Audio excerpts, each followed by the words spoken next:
Hello friends, आप लोगों का स्वागत है हमारे डे 16 में ऑन यूपीपीसीएस 2024 क्रैश कोर्स। तो हम लोग एंशियंट हिस्ट्री पढ़ रहे थे। एंशियंट हिस्ट्री में हम लोग अब स्टार्ट करेंगे इंडस वैली सिविलाइजेशन।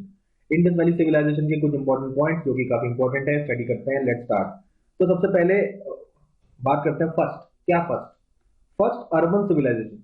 अगर कहेंगे सब फर्स्ट अर्बन सिविलाइजेशन, तो उससे कहेंगे क्या? Indus valley civilisation. ठीक है। तो ये हम सबसे पहला अर्बन सिविलाइजेशन था। क्यों बोलते हैं अर्बन सिविलाइजेशन? ठीक है।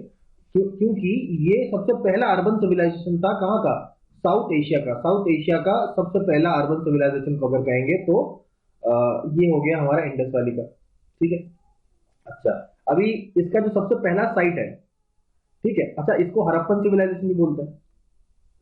आप बोलोगे हड़प्पन क्यों बोलते हैं? क्योंकि Harappa was the first site. सबसे पहला जो साइट था, फर्स्ट साइट वॉज हड़प्पा। ठीक है।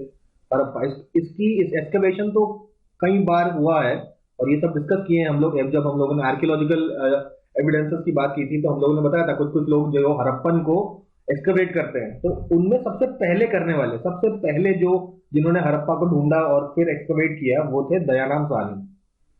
तो दयाराम साहनी जी का नाम यहाँ पे इंपॉर्टेंट है। दयाराम साहनी ने 1921 में आपका खोजा आपके हड़प्पन साइट को। तो Harappa was the first site, उसी के नाम से Harappan civilisation. Indus valley civilisation भी बोल देते हैं। क्यों बोल देते हैं? क्योंकि इंडस जो नदी है उनकी जो ट्रिब्यूटरीज हैं उनके आसपास सारे सेटल्ड जो रीजन है उन्हें ही मतलब इस सिविलाइजेशन का पार्ट माना गया है, तो इसलिए इंडस वैली सिविलाइजेशन भी इसे बोल सकते हैं। ठीक है। तो इंडस वैली सिविलाइजेशन इसको सबसे किसने कहा था? तो सबसे पहली बार इंडस वैली सिविलाइजेशन बोला था भाई जॉन मार्शल। ये हमने हमने देखा था। जॉन मार्शल आपके डीजी थे आर्कियोलॉजिकल सर्वे ऑफ इंडिया के। तो उन्होंने सबसे पहले इसको इंडियन इंडस सिविलाइजेशन बोला था। क्यों? इंडस के आसपास सारे साइट्स मिल रहे थे, तो इंडस सिविलाइजेशन। बाद में दूसरी नदियों के आसपास भी मिले। तो ये हो गया जॉन मार्शल के बारे में। अच्छा, जॉन मार्शल ने क्या कौन सी किताब में कहा था? तो मोहनजोदारो एंड इंडस सिविलाइजेशन, इनकी किताब का ही नाम था मोहनजोदारो एंड इंडस सिविलाइजेशन। ठीक है। तो ये बात हुई जॉन मार्शल की। इसके बाद आते हैं हम लोग मॉर्टिमर व्हीलर। मॉर्टिमर व्हीलर ने एक किताब लिखी जिसका नाम था civilisation of Indus valley and beyond. Civilisation of Indus valley and beyond, ये किताब में मेंशन था हमारे इंडस वैली सिविलाइजेशन का। ठीक है। इसमें भी इन्होंने इंडस वैली सिविलाइजेशन का। तो मॉर्टिमर व्हीलर हो गए आपके, जॉन मार्शल हो गए, और थर्ड जिसके बारे में बात हम लोग करेंगे वो है A R Mughal. A R Mughal, ये भी एक हिस्टोरियन थे और इन्होंने नाम दिया greater Indus civilisation. Greater Indus civilisation. ठीक है। तो ये थर्ड हो गया। अच्छा, इनकी बात अगर हम करें आपके जॉन मार्शल की, तो एक बात और यहाँ पे वो कहते हैं कि इन्होंने कहा था कि इंडस वैली सिविलाइजेशन तो है लेकिन इसका नाम इंडियन सिविलाइजेशन भी हम लोग कर सकते हैं अगर इंडस के अलावा दूसरे साइड मिलते हैं तो। जो इंडस नदी पे नहीं होंगे तो इस सिविलाइजेशन को इंडियन सिविलाइजेशन भी कह सकते हैं। लेकिन तब तक सारे साइट्स आपके इंडस वैली में मिले थे, इसलिए इंडस वैली सिविलाइजेशन नाम पड़ा। ठीक है। मॉर्टिमर व्हीलर के बारे में बात की, ए आर मुगल के बारे में बात करी। Then we come on to the, अब कोई हिस्टोरियन नहीं, आपको ये बोला गया इस एज में ब्रॉन्ज का काफी इस्तेमाल करते हैं, तो इसलिए इसको ब्रॉन्ज एज सिविलाइजेशन बोलते हैं। ब्रॉन्ज एज सिविलाइजेशन हम लोग बोलते हैं। ठीक है। तो ये आपका कैलकोलिथिक एज में भी आपका इस्तेमाल करते थे कॉपर और ब्रॉन्ज, और इंडस वैली जो सिविलाइजेशन है वो भी आपका ब्रॉन्ज का इस्तेमाल बहुत ही ज्यादा होता था, इसलिए इसको ब्रॉन्ज एज सिविलाइजेशन भी बोला जाता है। इसके अलावा एक और हिस्टोरियन की बात करते हैं, गॉर्डन चाइल्ड। गॉर्डन चाइल्ड ने बोला it is the first urban civilisation. जो अर्बन सिविलाइजेशन हमने देखा, फर्स्ट अर्बन सिविलाइजेशन किसने बोला? गॉर्डन चाइल्ड ने। ठीक है। तो ये सारे नेम्स हो गए हैं, और भी नाम है। इसको सरस्वती सिविलाइजेशन भी बोलते हैं, सरस्वती सिविलाइजेशन भी बोलते हैं, या इंडस सरस्वती सिविलाइजेशन भी बोलते हैं। तो क्यों? क्योंकि इंडस के साथ एक और नदी थी जो थी सरस्वती, जो इस एरिया में बहती थी, तो इंडस सरस्वती सिविलाइजेशन भी कई बार बोलते हैं। ठीक है। तो यहाँ पे मनुस्मृति का भी एक एग्जाम्पल हम लोग देखते हैं। मनुस्मृति में ऐसा लिखा गया है कि आपका ये जो एरिया है ये है ब्रह्मवर्त। ब्रह्मवर्त एरिया है, और मनुस्मृति में ऐसा लिखा गया। कहाँ लिखा गया? मनुस्मृति लिखा गया है कि दो नदियां बहती हैं। एक नदी है दृषदवती, दृषदवती, और दूसरी जो नदी है दैट इज सरस्वती। सरस्वती और दृषदवती के बीच का जो रीजन है दैट इज ब्रह्मवर्त। तो यहाँ पे उसी इसी रीजन, इंडस वैली सिविलाइजेशन के रीजन को ही डिनोट को इंडिकेट करते हुए मनुस्मृति में लिखा गया है। दृशदवती और सरस्वती के बीच का रीजन को ब्रह्मवर्त बोला गया है। अब ये दृशदवती क्या है? दृशदवती रिवर आज की हाकरा रिवर है। हाकरा रिवर जो कि राजस्थान में बहती है, उसी को ही पुराने समय में एंशिएंट टाइम्स में बोलते थे दृशदवती में। तो ये डिफरेंट नेम्स भी हम लोगों ने देख लिए ऑफ आपके इंडस वैली सिविलाइजेशन। इसके अलावा 3 स्टेजेस देख लेते हैं। इनके 3 स्टेजेस हैं, 3 स्टेजेस। सबसे पहले प्री या अर्ली हड़प्पन, प्री या अर्ली हड़प्पन जो हमारा रीजन है, नेक्स्ट स्टेज है सॉरी, जो कि होता है 3200 से लेके 2600, 3200 से 2600, 3200 से 2600 जो बीसी का रीजन है, दैट इज प्री या फिर अर्ली हड़प्पन टाइम। ठीक है, तो उसके बाद ये 2600 आया ना, उसके बाद की बात बताते हैं ना, 32 टू 2600। अब हम लोग आते हैं mature Harappan. Mature Harappan civilisation की अगर हम बात करें तो that is about 2600 to about 1900 BC. ठीक है, ये आपके मैच्योर हड़प्पन हो जाएगा। देन आपका मैच्योर हड़प्पन के बाद पोस्ट हड़प्पन, पोस्ट हड़प्पन हो जाएगा, दैट इज 1900 टू 1300 बीसी।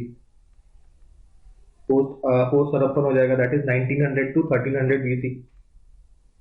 तो ये 3 स्टेजेस हो गए हमारे, क्या कहते हैं, इंडस वैली सिविलाइजेशन के। देन कुछ प्री के साइट्स देख लेते हैं हम लोग। What are the pre Harappan civilisation के साइट्स देख लेते हैं। तो इसमें प्री के साइट्स देखते हैं। हमने देखा ना 3 होते हैं, प्री हड़प्पन, मैच्योर हड़प्पन, उसके बाद हम लोगों ने देखा पोस्ट हड़प्पन। तो प्री हड़प्पन कुछ इंपॉर्टेंट साइट्स हम लोग नोट कर सकते हैं। एक है हमारा सोती, सोती राजस्थान में। इसके अलावा अमरी, ये आपका सिंध में, ये भी पाकिस्तान में है। ठीक है, सोती, अमरी, कोट डीजी, कोट डीजी, और देन आपका बनावली। बनावली हमारा रूरल प्री हड़प्पन आपका रीजन है बनावली। आगे अभी पढ़ेंगे इनके बारे में, बनावली के बारे में पढ़ेंगे। सो ये सारे साइट्स हो गए प्री हड़प्पन। इसके अलावा हम लोग मैच्योर हड़प्पन में बात करते हैं। अच्छा, एक क्वेश्चन आया था एक एग्जाम में, पीसीएस में पूछा गया क्वेश्चन है, ये कह रहे हैं हड़प्पा, मोहनजोदारो, लोथाल और कालीबंगन, इसको नॉर्थ से साउथ अरेंज करना है। तो ये तो अरेंजमेंट वाले अगर क्वेश्चन आ जाएंगे तो उनको कैसे हम लोग टैकल करेंगे? उसके लिए मैप का होम देखना जरूरी है। ठीक है, ये हमारे इंडस सिविलाइजेशन का मैप है, मैच्योर का मैप है, विकिपीडिया से लिया है हमने। तो यहाँ पे आप देखिए क्या क्या है। इसमें देखिए आपके, ये देखिए सोमनाथ, लोथाल यहाँ पे देखिए, सुरकोटाडा, धोलावीरा, कुंतासी, ये जो 4 हैं ये हमने देखा गुजरात की रीजन है। इससे पहले हमने copper culture, actually copper culture था, वो धीरे से ट्रांजिशन होता है हमारे इंडस वैली सिविलाइजेशन में। उससे पहले कॉपर कल्चर था। तो कॉपर कल्चर कैलकोलिथिक कल्चर है, उसके भी साइट्स यहाँ पे देख रहे हैं ना हम लोग। हमने पढ़े थे कैलकोलिथिक में आर कया था, और ये आपका गणेश्वर का कल्चर था। तो ये भी साइट्स आपको इस एरिया में दिखते हैं। तो these were the copper sites, chalcolithic period के साइट्स। ठीक है, अब इंडस वैली के साइट्स देख लेते हैं हम लोग। तो गुजरात में देखा हमने ये। तो इसके बाद आप बिल्कुल लास्ट में देखें, ये सुत्का गेम दौर है अफगानिस्तान में। तो अगर हम लोग इस तरीके से डिवाइड करें, ये आपका नॉर्थ हो गया, साउथ हो गया, ईस्ट हो गया, वेस्ट हो गया। तो ईस्टर्न मोस्ट आप देख रहे हैं ना, यहाँ पे सुरकोटाडा है। ठीक है, तो इसके बाद और भी आप देख सकते हैं, बालाकोट, अमरी, ये कोट डीजी आ गया। तो ये मोहनजोदारो सबसे बड़ा साइट, मोहनजोदारो, चानूदाड़ो के बाद फिर इसने ये नदी पकड़ी अगर आप इंडस, तो इंडस नदी में सबसे पहले देखिए मोहनजोदारो आता है, उसके बाद आपका ऐसे चानूदारो आता है। ठीक है, इसके बाद एंड में ये अल्लादीनो आ रहा है। तो ये सब साइट्स हैं। ठीक है, ये सारे साइट्स हैं आपके। उसके बाद गनवेरी वाला भी एक कॉपर साइट था। तो धीरे से हम लोग देख रहे हैं कॉपर साइट से इंडस की तरफ मैच्योर करता है। ठीक है, तो इसके बाद यहाँ पे हड़प्पा देखा, देखिए रावी नदी है, ये रावी नदी के किनारे ये आपको हड़प्पा दिख रहा है। ठीक है, ये हमारे सतलुज नदी है, ये ब्यास नदी है। तो यहाँ पे देखिए आपका रोपर है, ये आपका बनावली कहाँ है, हरियाणा में है। राखीगढ़ी, ये भी हरियाणा में है। ये सब हमने देखे। ठीक है, बनावली हमने देखा, ये प्री हड़प्पन साइट है। यहाँ कालीबंगन हमने देखा। ठीक है, राजस्थान में। तो ये है मीठा थाल। तो ये सारे हम लोग देख सकते हैं, these are the different mature phase के इंडस वैली सिविलाइजेशन के साइट्स। तो ये सारे साइट्स हम लोगों ने यहाँ पे देख लिए। अब आपके सवाल पे आते हैं। सवाल क्या था? सवाल ये था कि अरेंज करिए कालीबंगन को। कौन कौन सा था? हड़प्पा, मोहनजोदारो, कालीबंगन, लोथाल। तो देखिए हड़प्पा कहाँ है? हड़प्पा, हड़प्पा यहाँ पर है, तो हड़प्पा सबसे ऊपर होगा। हड़प्पा, मोहनजोदारो, कालीबंगन, मोहनजोदारो, कालीबंगन और लोथाल। ठीक है, लोथाल था ना। तो एक तो बात समझ में आ गई, सबसे नीचे लोथाल है, तो सबसे ऊपर हड़प्पा, सबसे नीचे लोथाल। ठीक है, तो लोथाल ये काट देते हैं। अब कालीबंगन और मोहनजोदारो की बात कर रहे हैं। कालीबंगन कहाँ है? कालीबंगन जस्ट नीचे, हड़प्पा के जस्ट नीचे ही कालीबंगन है। हड़प्पा के नीचे आ गया ये कालीबंगन। हड़प्पा, कालीबंगन, फिर आपका मोहनजोदारो यहाँ पर है, तो आपके थर्ड नंबर पर मोहनजोदारो। तो नॉर्थ से साउथ अरेंज करें तो हड़प्पा, कालीबंगन, मोहनजोदारो और फिर यहाँ पे लोथाल जो कि हमारा गुजरात में आता है। तो ये है हमारे कुछ important parts of Indus valley civilisation. Important चीजें जो नोट करनी है, जैसे कि सबसे पहले पशुपति सील। ठीक है, मोहनजोदारो से मिलता है। तो मोहनजोदारो में ये सील आप देख रहे होंगे, ये है पशुपति जी का आपका सील। इसमें 4 एनिमल्स यहाँ पे हम देख सकते हैं। ये है आपका एलिफेंट, ये है आपका लेपर्ड। ठीक है, तो एलिफेंट लेपर्ड हो गया राइट हैंड साइड में, और आपका ये यहाँ पे आप देख सकते हैं, दिस इज राइनोसोरस और ये बफेलो। तो राइनोसोरस, बफेलो, एलिफेंट और जो आपका चीता, ये सारे 3 एनिमल्स दिखते हैं, और पैर के पास 2 बकरियां दिखती है। ठीक है, 2 गोट्स दिखते हैं। तो ये हो गया आपके पशुपति सील। इसके अलावा समकालीन इंडस वैली सिविलाइजेशन के समकालीन और क्या कोई सिविलाइजेशन थे? तो बिल्कुल थे। यहाँ पे आप देख सकते हैं मेसोपोटामिया सिविलाइजेशन। एक 2 नदियां बह रही है आपका, टिग्रिस और यूफ्रेटिस।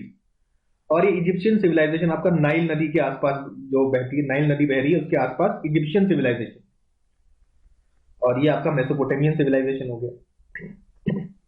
तो कौन कौन से कंट्रीज है यहाँ पे? यहाँ पे हम जानते हैं भाई, सीरिया, सीरिया है, टर्की है, सीरिया, टर्की और आपका इराक भी है। तो ये सब कंट्री जो है ये मिलके बनाते थे मेसोपोटामिया। यहाँ पे लैंग्वेज बोली जाती थी सुमेरियन। और सुमेरियन जो कल्चर है उसको रिप्लेस करके अगला कल्चर आया था Akkadian, AKKADIAN, Akkadian language. Akkadian language and Sumerian language ये रिप्लेस करके बनता है। ठीक है, इजिप्शियन कल्चर में जो नाइल है, तो नाइल को बोलते हैं lifeline of Egypt, lifeline of Egypt बोला जाता है।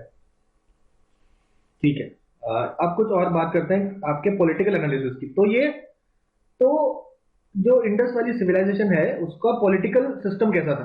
पॉलिटिकल सिस्टम, राजा कैसे होते थे और ये सारी चीजें कैसे होती थी, पॉलिटिकल एस्टेब्लिशमेंट कैसा था, इसकी एनालिसिस की थी स्टुअर्ट पिगार्ड ने। Stuart Piggott, STUARD PIGGOTT, PIGGOT।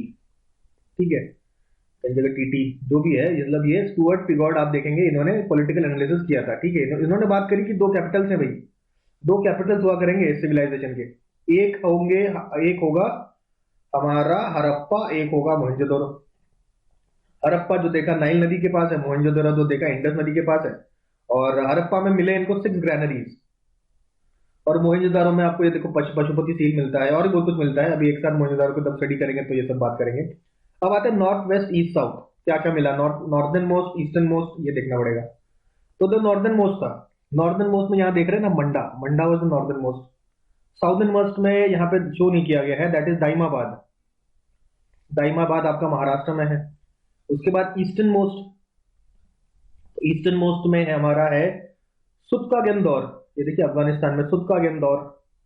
और आपका जो वेस्ट, सॉरी ये वेस्ट में, ईस्टर्न मोस्ट कह रहा हूँ, ये तो हो गया आपका वेस्टर्न मोस्ट। ठीक है, ईस्टर्न मोस्ट इस तरफ है।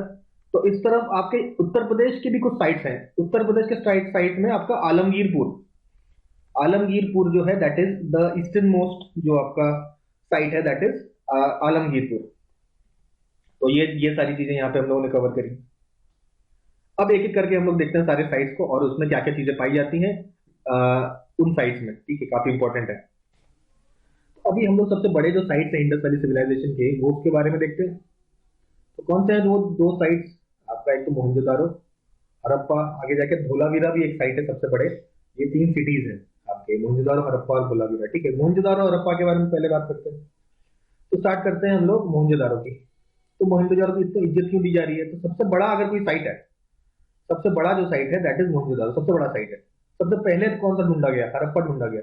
सबसे बड़ा जो साइट है दैट इज मोहनजोदारो। कहाँ पर है? इंडस के बैंक में। इंडस बैंक में आपका मोहनजोदारो है और हड़प्पा हम लोग जानते हैं it is right bank sorry left bank of Ravi, Ravi left bank में है, ठीक है। उसके बाद हम लोगों ने देखा कि Mohenjodaro is in Larkana district of Sindh, Larkana district of Sindh, ठीक है। उसके बाद आप हड़प्पा की अगर बात करें this is Montgomery district, मोंटोगोमेरी district कहाँ का, पंजाब का। हड़प्पा पंजाब में है और आपका मोहनजोदारो सिंध में है, Larkana district of Sindh, this is Montgomery district of Punjab, current का नाम साहिवाल या Sahiwal district, Sahiwal district of Punjab कह सकते हैं, ठीक है। तो ये सब बात बेसिक बात हुई हड़प्पा और मोहनजोदारो की, ठीक है। अच्छा, मोहनजोदारो का मतलब क्या हुआ, इंग्लिश में अगर ट्रांसलेट करें तो मोहनजोदारो का मतलब होता है mound of the dead man, mound of the dead, mount of the dead man होता है इसका मतलब, ठीक है। अब इसमें सबसे इंपॉर्टेंट हम लोग देखते हैं एविडेंस ऑफ कॉटन, कॉटन का एविडेंस देखने को मिलता है इन मोहनजोदारो। इसके अलावा great bath, great bath, famous great bath, ठीक है। आप गूगल पर भी सर्च भी कर सकते हैं। तो बहुत बड़ा एरिया था जहां पानी स्टोर करने का था सिस्टम, रिचुअल बाथ के लिए यूज होता था मेनली। तो रिचुअल बाथ का मतलब क्या हुआ, वहां पे बात लेते थे, द ग्रेट बाथ, वहां पे रिचुअल बात लेते थे। रिचुअल बात का मतलब यह है कि भाई कोई पूजा करने जा रहा है तो पूजा करने से पहले पवित्र होने के लिए नहाते हैं ना, तो कोई भी रिचुअल के लिए जाने के लिए उससे पहले नहाया जाता था, उसे कहते हैं रिचुअल बेथिंग। तो रिचुअल बेथिंग हुआ करती थी, ठीक है। अच्छा, अब यहाँ पे देखिए कि जो आपका मोहनजोदारो है उसका अगर स्ट्रक्चर देखें तो अगर हम ये वेस्ट साइड है, ईस्ट साइड है, तो वेस्ट साइड जो है ना थोड़ा ऊंचा होता था और ऊंचा होता था, तो ये था फोर्ट साइड, यहाँ पे फोर्ट बनता था और यहाँ पे जो एलीट लोग रहते थे, यहाँ पे रहते थे राजा महाराजा लोग यहाँ रहते थे, और कॉमन लोगों के लिए होता था ईस्ट वाला रीजन। तो ईस्ट व वेस्ट वाले रीजन में आपके फोर्ट होते थे या स्तूप टीला, स्तूप टीला, स्तूप टीला भी इसको बोलते थे, ठीक है। तो इस प्रकार का आपका अरेंजमेंट होता था लोगों का, ठीक है। वाटर कंजर्वेशन, ग्रेट बात है तो ऑब्वियसली वाटर कंजर्वेशन के लिए तो हो ही गया, वाटर कंजर्वेशन हो गया, ठीक है। उसके बाद कुछ आर्टिफैक्ट्स मिलते हैं, skeleton in the wall, skeleton in the wall, wall में एक स्केलेटन मिलता है। और इसके अलावा मदर गॉडेस की पूजा होती है, मदर गॉडेस, मदर गॉडेस का स्कल्पचर हमको मिलता है, तो हमको पता चला कि भाई रिलीजियस होते थे, ठीक है। मदर गॉडेस की, goddess of fertility, goddess of fertility is mother goddess, ठीक है। इसके अलावा अभी हमने देखा पशुपति सील, पशुपति सील के बारे में हमने देखा, this is the Pashupati seal, हमने देखा कौन कौन से एनिमल्स हैं, ठीक है। तो एनिमल्स में हम लोग जानते हैं पशुपति सील, अगर आप दोबारा देखेंगे तो ये देखिए, तो यहाँ पे आपका पशुपति जी के राइट में अगर हम बात करें तो आपका राइनो है राइट साइड, हमारे राइट नहीं, पशुपति जी के राइट में आपका राइनो है और बफेलो है, और लेफ्ट साइड में हम लोग देखते हैं एलिफेंट और चीता, एलिफेंट और चीता कह लीजिए या टाइगर भी लग रहा है थोड़ा थोड़ा, ठीक है, टाइगर भी कह देते हैं कुछ लोग, तो एलिफेंट सॉरी चीता कह लीजिए या टाइगर कह लीजिए, तो ये आपके पशुपति जी के लेफ्ट में है, तो this is on the left, और डियर आपको पता ही है, ठीक है। इसके बाद फिगर ऑफ मॉडल बोर्ड्स, ठीक है, मॉडल बोर्ड्स आपको मिलता है, मॉडल बोर्ड्स आपको लोथाल में भी मिलता है, मॉडल बोर्ड आपको लोथाल में भी मिलता है, अभी आगे देखेंगे हम लोग, ठीक है। तो ये सारे जितने भी हम बोल रहे हैं आप अभी गूगल पे सर्च करके देख सकते हैं कि कैसे दिखने में लगता है, ठीक है। तो पशुपति सील हो गया, मदर गॉडेस हो गया, आपका बोट हो गया, एंड ये सारी बातें हो गई, ठीक है। फिर बोन्स ऑफ एलिफेंट, एलिफेंट के दांत मिलते हैं, टीथ, और हड्डियां मिलती हैं, bones, bones of elephant and teeth. पता चला उस टाइम भाई एलिफेंट का यूज करते थे, एलिफेंट होते थे। और इसके अलावा ब्रोंज डांसर, ब्रोंज डांसर की एक स्टैचू मिलता है, ब्रोंज डांसर का यहाँ स्टैचू भी मिलता है, ठीक है।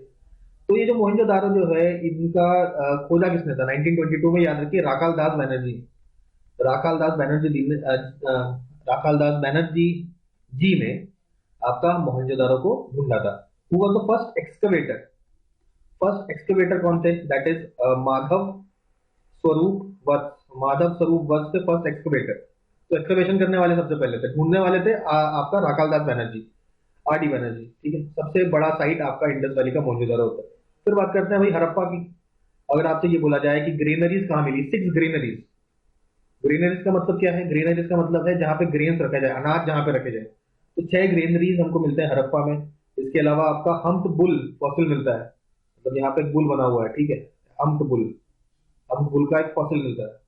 कहाँ मिलता है? हड़प्पा में। हम्प बुल आपका हड़प्पा में मिलेगा, ठीक है। सबसे पहली बार इसका रिपोर्ट किया था 1826 में बाई चार्ल्स मैनसन। तो ये अभी खुदाई चालू नहीं की है, रिपोर्ट की है कि यहाँ पे कुछ कुछ तो मिल रहा है, ठीक है। चार्ल्स मैनसन ने ऐसा बताया 1926 में। उसके बाद इसका सर्वे कराया 1921 में। किसने? दयाराम साहनी ने। दयाराम साहनी को क्रेडिट मिलता है इसको ढूंढने का। हालांकि सबसे पहली बार इसको जो रिपोर्ट किया था वो चार्ल्स मैनसन ने किया था 1826 में। तो 1921 में भाई 1826 से 1921 में सो क्यों रहते हैं आप? तो पूरा क्रेडिट आपको मिल दिया जाता है दयाराम साहनी जी को, कि उन्होंने सर्वे करा के ढूंढा, ठीक है। उसके बाद 1923 में इसका एक्सकवेशन चालू होता है। 1923 में एक्सकवेशन चालू का प्रोसेस स्टार्ट होता है। इसमें भी कई सारे एक्सकवेटर है, जैसे हमने अब देखा ना, माधव स्वरूप वत्स आपका हड़प्पा में का एक्सकवेशन भी करते हैं, माधव स्वरूप वत्स। इसके अलावा आपके मोर्टिमर साहब, मोर्टिमर व्हीलर भी एक्सकवेशन में करते हैं। यहाँ भी आपका सेम ही कंसेप्ट मिलता है, जैसे आपका वेस्ट साइड में फोर्ट मिलता है ना, हड़प्पा में भी यही सेम कंसेप्ट देखा गया कि भाई वेस्ट साइड में तो आपका फोर्ट मिला, ठीक है। इसको कैसल माउंट भी बोल सकते हैं, castle mount, castle mount, fort mount, या आपका सूप टीला, जो भी बोल रहे हैं आप, ठीक है। और ईस्ट में आपका आपका सिटी, आपका प्रॉपर सिटी ईस्ट में है, और इस तरफ आपका फोर्ट है, किला है, कैसल कह लीजिए, किला कह लीजिए। तो ऐसा सिचुएशन होता था। वेस्ट साइड में तो अमीर लोग रहते थे, ईस्ट साइड में नॉर्मल लोग रहते थे। तो ये सारा डिवीजन होता था। सिटी में भी एरिस्टोक्रेसी और नॉन एरिस्टोक्रेसी में, एरिस्टोक्रेसी मतलब राजशाही, राजशाही लोग वेस्ट साइड में रहते थे एकदम एंजॉय करते हुए, आम लोगों के लिए इस साइड पर। तो ऐसा सिचुएशन देखा गया। Two mounds were also found in Harappa.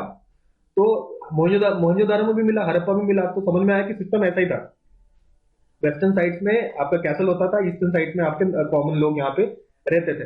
तो पता चला हमें सिस्टम उस समय का कि कुछ इसी प्रकार का रहा होगा। अब आते हैं हम लोग डिफरेंट चीजें जो अलग अलग जगह पे मिलती है, जैसे कि आपका hump bull fossil. Hump bull fossil हमने देखा मोहनजोदारो में मिला है, मोहनजोदारो में मिला है हम्प बुल फॉसिल। ये हम्प बुल फॉसिल और कहाँ का मिला है? ये क्या कालीबंगन में भी मिला है हम्प बुल फॉसिल। इसके अलावा हड़प्पा में भी आपको मिलता है आपका हम्प बुल फॉसिल। तो हड़प्पा में मिला है, कालीबंगन में मिला है, मोहनजोदारो में मिला है, और एक और जगह है सुरकोटाडा। सुरकोटाडा में मिलता है हम्प बुल फॉसिल, आपका सुरकोटाडा में भी मिलता है, ठीक है। तो उसके बाद और कुछ बातें देख लेते हैं हम लोग। मॉडल बोट्स, ये देखिए इस तरीके के मॉडल बोट्स आपको कहाँ मिले हैं? लोथाल में मिला है। लोथाल के अलावा मोहनजोदारो में भी यहाँ ये मिलता है। मोहनजोदारो, इससे पहले हमने देखा मोहनजोदारो, लोथाल में भी ये पाया गया है बोट्स। तो मोहनजोदारो में आ गए हमारे बोट्स, मॉडल बोट्स, और लोथाल में हमारा मॉडल बोट्स आ गए। मॉडल बोट्स आपको लोथाल में भी देखने को मिलता है। अभी राइट हैंड साइड में ये देखिए, ये है फायर ऑल्टर्स। फायर ऑल्टर्स, ठीक है, यहाँ पे आग जलाया करते थे ये लोग, ठीक है। तो this is called fire alters. ये कहाँ मिला है? तो फायर ऑल्टर्स की अगर हम बात करें तो सबसे ज्यादा इंपॉर्टेंट जगह जो है दैट इज कालीबंगन। कालीबंगन में आपको फायर ऑल्टर्स मिलते हैं, और इसके साथ साथ आपके फायर ऑल्टर्स कहाँ मिलते हैं? लोथाल में भी मिलते हैं। फायर ऑल्टर्स आपके लोथाल और कालीबंगन दोनों में पाए जाते हैं, राइट। अच्छा, अब और देख लेते हैं दूसरी चीजें। बीड प्रोडक्शन, बीड की मालाएं मिलती हैं, ठीक है। अरे ये फिगर लगाता हूं मैं अभी। ये देखिए बीड, ठीक है, ये हमने लगाया। ऐसे ऐसे बीड्स कहाँ पे पाए जाते थे? ऐसे बीड प्रोडक्शन के लिए अब देखेंगे हम लोग लोथाल में कई सारी चीजें हैं। तो ये भी आपका लोथाल में ही है। लोथाल में आपका बीड प्रोडक्शन होता था। बीड प्रोडक्शन लोथाल के अलावा आपका चानूदारो में भी होता था। Beed production, Beed production, beads, ऐसे बीड, अरे ऐसे बीड को लगा के इस तरीके से ज्वेलरी बनाया जाता था, ठीक है ना। तो ये लोथाल में पाया जाता है, और चानूदारो में भी आपका बीड प्रोडक्शन देखने को मिला है। इसके बाद ये आप कॉपर से बना हुआ डॉग है, डॉग मेड ऑफ कॉपर। ये भी आपका लोथाल में मिलता है, dog made of copper. Lothal में और भी कई चीजें मिलती हैं, जैसे कि डॉक यार्ड। डॉक यार्ड आपका लोथाल में मिला है, ठीक है। फायर पिट भी हमने देख लिया, ठीक है। लोथाल में एक और चीज पर्ल मैन्युफैक्चरिंग, पर्ल, मोती, मोती का मैन्युफैक्चरिंग जो है, मोती के लिए मोती तो मैन्युफैक्चर कोई नहीं करता, नेचुरल प्रोडक्ट है। तो मोती के लिए फेमस है हमारा लोथाल। मोती के लिए एक और जगह फेमस है, that is Balakot, also famous for pearls. Pearls के लिए आपका बालाकोट इज ऑल्सो फेमस। तो ये सारा चीजें देख ली। इसके अलावा ये आपके हॉर्स फिगरीन्स, ठीक है, आपके हॉर्स फिगरीन्स, ऐसे हॉर्स के जो बोन्स है, ये सब आपको मिलता है, कई जगह मिलते हैं। जैसे कि आपका सुरकोटाडा में मिलता है हॉर्स, हॉर्स के बोन्स और हॉर्स के बने हुए आपके फिगरीन्स। सुरकोटाडा के अलावा आपका कालीबंगन में भी मिलता है। कालीबंगन में भी आप देखेंगे हॉर्स मिला है आपको। और सुरकोटाडा में मिला है, कालीबंगन में मिला है। इसके अलावा लोथाल, तो लोथाल में तो सब मिलता है, ठीक है। ये इसमें भी आपके हॉर्स के बोन्स क्या आपको देखने को मिला है, ठीक है। These are horse figurine. उसके बाद आपके सर्वे करने के इंस्ट्रूमेंट्स, सर्वे करने के instruments, scale, Ivory scales, Ivory यानी कि हाथी दांत से बने हुए जो स्केल्स हैं, वो स्केल्स ऑफ मेजरमेंट, वो भी हमको लोथाल से मिला है। लोथाल ऑब्वियसली एक पोर्ट का रीजन है, तो यहाँ से आपको आइवरी के आपके स्केल भी मिलते हैं, ठीक है। Scale of clay, scale of जो स्केल स्केल का स्केल ऑफ क्ले भी मिला है हमें, कहाँ पे आपका कालीबंगन में मिला है और हड़प्पा में मिला है, ठीक है। हड़प्पा में मिला है स्केल, कैसा, क्ले का, क्ले से बना हुआ स्केल आपका मिलता है हड़प्पा में। और क्ले से बना हुआ स्केल आपका scale made of clay is also found in Kalibangan. तो ये हो गया। तो दो प्रकार के देखे ना आपके, या तो जो स्केल्स हैं, स्केल्स या तो बनेगा क्ले से, कुछ तो क्ले से बनेगा और कुछ तो बनेगा आइवरी से, आइवरी यानी कि हाथी दांत। तो हाथी दांत से बने हुए स्केल्स आपको मिलते हैं Kalibangan as well as in Harappa. और क्ले से बने हुए, अच्छा उल्टा बोल दिया सॉरी, कालीबंगन और हड़प्पा जो है यहाँ आपको मिलते हैं क्ले से बने हुए स्केल्स, और आइवरी यानी कि हाथी दांत से बने हुए स्केल्स हमको मिलते हैं लोथाल में, ठीक है। तो लोथाल तो हम तो देखते हैं एकदम सर्वे सर्वा है, सारी चीजें लोथाल में आपको मिलती हैं, तो ये सारी बातें हम लोग को याद रखनी है। अच्छा, इंपोर्ट भी होता था उस समय इंडस वैली सिविलाइजेशन में। हमने देखा इंपोर्ट की अगर बात करें तो करते हैं, तो इंपोर्ट क्या करते थे, इंपोर्ट, इंपोर्ट मतलब निर्यात, आयात नहीं निर्यात, हम लोग निर्यातक थे, हम लोग मोस्टली इंपोर्ट करते थे हर जगह। तो इंपोर्ट, इंडिया का मेटल्स इंपोर्ट होता था बाहर, और साथ में आपके प्रेशियस स्टोन्स, प्रेशियस स्टोन्स जैसे सफायर और भी डिफरेंट टाइप के प्रेशियस स्टोन्स हैं जो कि इंपोर्ट होते थे आउटसाइड इंडिया। तो ये सारी बातें हम लोग ने देखी। इसके अलावा यूनिट्स ऑफ मेजरमेंट देखते हैं। अब मेजरमेंट करने के लिए हम लोग तो भी ऐसा यूनिट यूज करते हैं, मीटर और सेकंड, लेकिन उस समय units of measurement were the little different, ठीक है। जैसे कि फॉर एग्जांपल ये पूछे हुए क्वेश्चन है सारे, आपको वर्ड दे दिया जाएगा और बताएगा ये क्या है, आपको बताना है all these are units of measurement. तो यूनिट्स ऑफ मेजरमेंट करने के तरीके थे भाई, मेजरमेंट क्या है, या तो लेंथ का मेजरमेंट, या तो टाइम का मेजरमेंट, और या तो आपका वेट का मेजरमेंट भी होता था। मेनली ये गोल्ड स्मिथ जो होते थे, सुनार, जो गोल्ड स्मिथ होते थे वो वेट का मेजर करते थे, ठीक है। और टाइम का मेजरमेंट भी होता था, टाइम का यूनिट था निमिष, निमिष यूनिट होता था टाइम का, ठीक है। और लेंथ के कई सारे यूनिट होते थे। और अच्छा, वेट की बात करते हैं तो वेट के जो यूनिट होते थे वो कौन से रेशियो में होते थे, 1:2:4:8 रेशियो में हमारे units of weight were present. Length की बात करें तो लेंथ के यूनिट देख लेते हैं, यवा, YAVA यवा, धनु, धनु, क्रोश, KROSH क्रोश। इसके अलावा कर्षा, KARSHA कर्षा। इसके अलावा रक्तिका, रक्तिका। इसके बाद अंगुल, अंगुल, अंगुल भी एक प्रकार का आपका लेंथ मेजरमेंट का यूनिट हुआ करता था। इसके अलावा वितस्ती, वितस्ती, हस्ता, हस्त, वितस्ती, अंगुल, रक्तिका, कर्ष, क्रोश, धनु, यवा, ये सारे आपके were the units of measurement of length.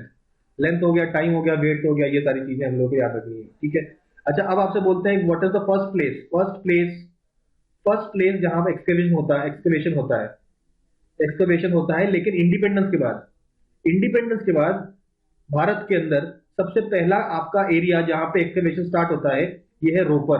Ropar area हम लोग मैप में ऑलरेडी देख चुके हैं, राइट। ये जो रोपर है यहाँ पे, ये हमने देखा ना, ये आपका ब्यास नदी यहाँ दिख रही है आपको, इसके नीचे यहाँ पे पंजाब में रोपर है, ठीक है। तो ये दिस पंजाब में रोपर में सबसे पहला आपका एक्सकवेशन होता है, ठीक है। तो ये बात होती है। अच्छा, सबसे बड़ा साइट इंडिया का कौन सा है, इंडिया का सबसे बड़ा क्या साइट, ये आप देख रहे हैं, Rakhigarhi. Rakhigarhi is the largest Indus valley site within India. तो ये भी हम लोगों को ध्यान रखना है, ठीक है। अब इंडस वैली सिविलाइजेशन का पॉलिटिकल सिस्टम समझते हैं कि पॉलिटिकल सिस्टम में की अगर बात करें तो इट इज ओलिगार्की। ओलिगार्की क्या है, ओलिगार्की हम लोग को पता होना चाहिए कि देखिए, मोनार्की का मतलब होता है एक राजा होता है, उसके अंडर सब होते हैं, ठीक है। डेमोक्रेसी का मतलब हमें पता ही है, एरिस्टोक्रेसी, मोनार्की। अगर हम बात करें ओलिगार्की की, उसके मतलब होता है एक राजा नहीं होता, लेकिन देयर आर फ्यू मेन, कुछ ऐसे लोग होते हैं जिनके पास सारी पावर होती है, ठीक है। Few men have all the power, all the political power under this kind of political system is called as oligarchy, ठीक है। आई होप ये बात समझ में आ रही होगी। नेक्स्ट, क्या वहां पे कॉइन्स थे उनके टाइम पे, तो कॉइन्स का इस्तेमाल नहीं करते थे वो लोग, बार्टर सिस्टम का इस्तेमाल करते थे। एक हाथ सामान देते थे, एक हाथ सामान लेते थे, ठीक है। तो बार्टर सिस्टम का अगर इस्तेमाल करते थे कौन लोग, इंडस वैली सिविलाइजेशन के लोग, ठीक है। अच्छा, अब डेड बॉडी के साथ क्या क्या करते थे? तो डेड बॉडी के साथ में आपका क्या ब्यूरियल होता था या क्रिमेशन होता था? तो ब्यूरियल भी देखा गया है और क्रिमेशन भी देखा गया है, ठीक है। ब्यूरियल भी होता है, क्रिमेशन भी होता है, पार्शियल ब्यूरियल भी होता है। तो ये सारे तरीके होते थे to dispose of the dead bodies, ठीक है। अब बात करते हैं हम लोग यूपी में साइट्स। यूपी में कौन कौन से इंडस वैली के साइट्स है, ठीक है। तो इसमें हम लोग एक के बारे में ऑलरेडी पढ़ चुके हैं, दैट इज आलमगीरपुर। कहाँ पढ़ा था हमने? तो Alamgirpur was the eastern most site of the Indus valley civilisation, eastern most, ठीक है। वेस्टर्न मोस्ट हमने देखा था सुक्का गेंदौर, तो मंडा देखा था इज द नॉर्दर्न मोस्ट, और साउथ में फिर हम लोग ने देखा था Daimabad is the southern most, the site of Indus valley civilisation, ठीक है। आई होप ये बातें क्लियर हुई होगी। अच्छा, यूपी की साइट्स की बात करते हैं तो आलमगीर हमें पता है, आलमगीर के पास सहारनपुर के पास एक जगह है कॉल्ड एज हुलास। हुलास हो गया, आलमगीरपुर हो गया। इसके बाद आपका कोहदीवा हो गया, KOHDIWA, ये भी आपका इलाहाबाद के पास एक रीजन है। सोथी भी एक रीजन है जो आपका क्या कहते हैं साइट्स हैं, ठीक है। तो ये सारे साइट्स हमने देखे यूपी के, ठीक है। अब आते हैं हम लोग दूसरा। अच्छा, जॉर्वे कल्चर का हमने सबसे बड़ा साइट कौन सा था? दाइमाबाद। जॉर्वे कल्चर जो कॉपर कल्चर है, कॉपर कल्चर का जॉर्वे कल्चर का सबसे बड़ा साइट वॉज दाइमाबाद। कहां पर है? दैट इज इन अहमदनगर महाराष्ट्र। अहमदनगर महाराष्ट्र में सबसे लार्जेस्ट जॉर्वे कल्चर का साइट है, कैल्कोलिथिक साइट।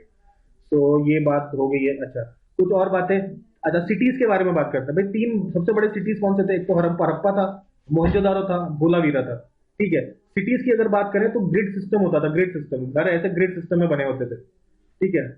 कोई भी घर कहीं भी बना रहा है ऐसा सिस्टम नहीं है, ऐसे ग्रिड सिस्टम है, यहाँ एक घर है, यहाँ एक घर है, इस प्रकार का सिस्टम हुआ करता था। और ऐसा देखा जाता था कि जो घर के जो दरवाजे हैं और खिड़कियां हैं, घर की दरवाजे और जो खिड़कियां हैं वो जो ओपन होती थी, तो कभी भी मेन रोड को ओपन नहीं होती थी, मेन रोड को ओपन नहीं होती थी, एक स्ट्रीट्स में ओपन होती थी।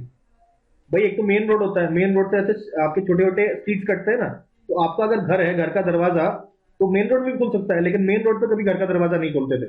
हमेशा घर का दरवाजा वो लोग स्ट्रीट की तरफ खोलते थे आपके, चाहे घर दरवाजा हो, चाहे खिड़की हो, चाहे विंडो हो, चाहे आपका डोर हो, that always always open towards the street, not towards the main road.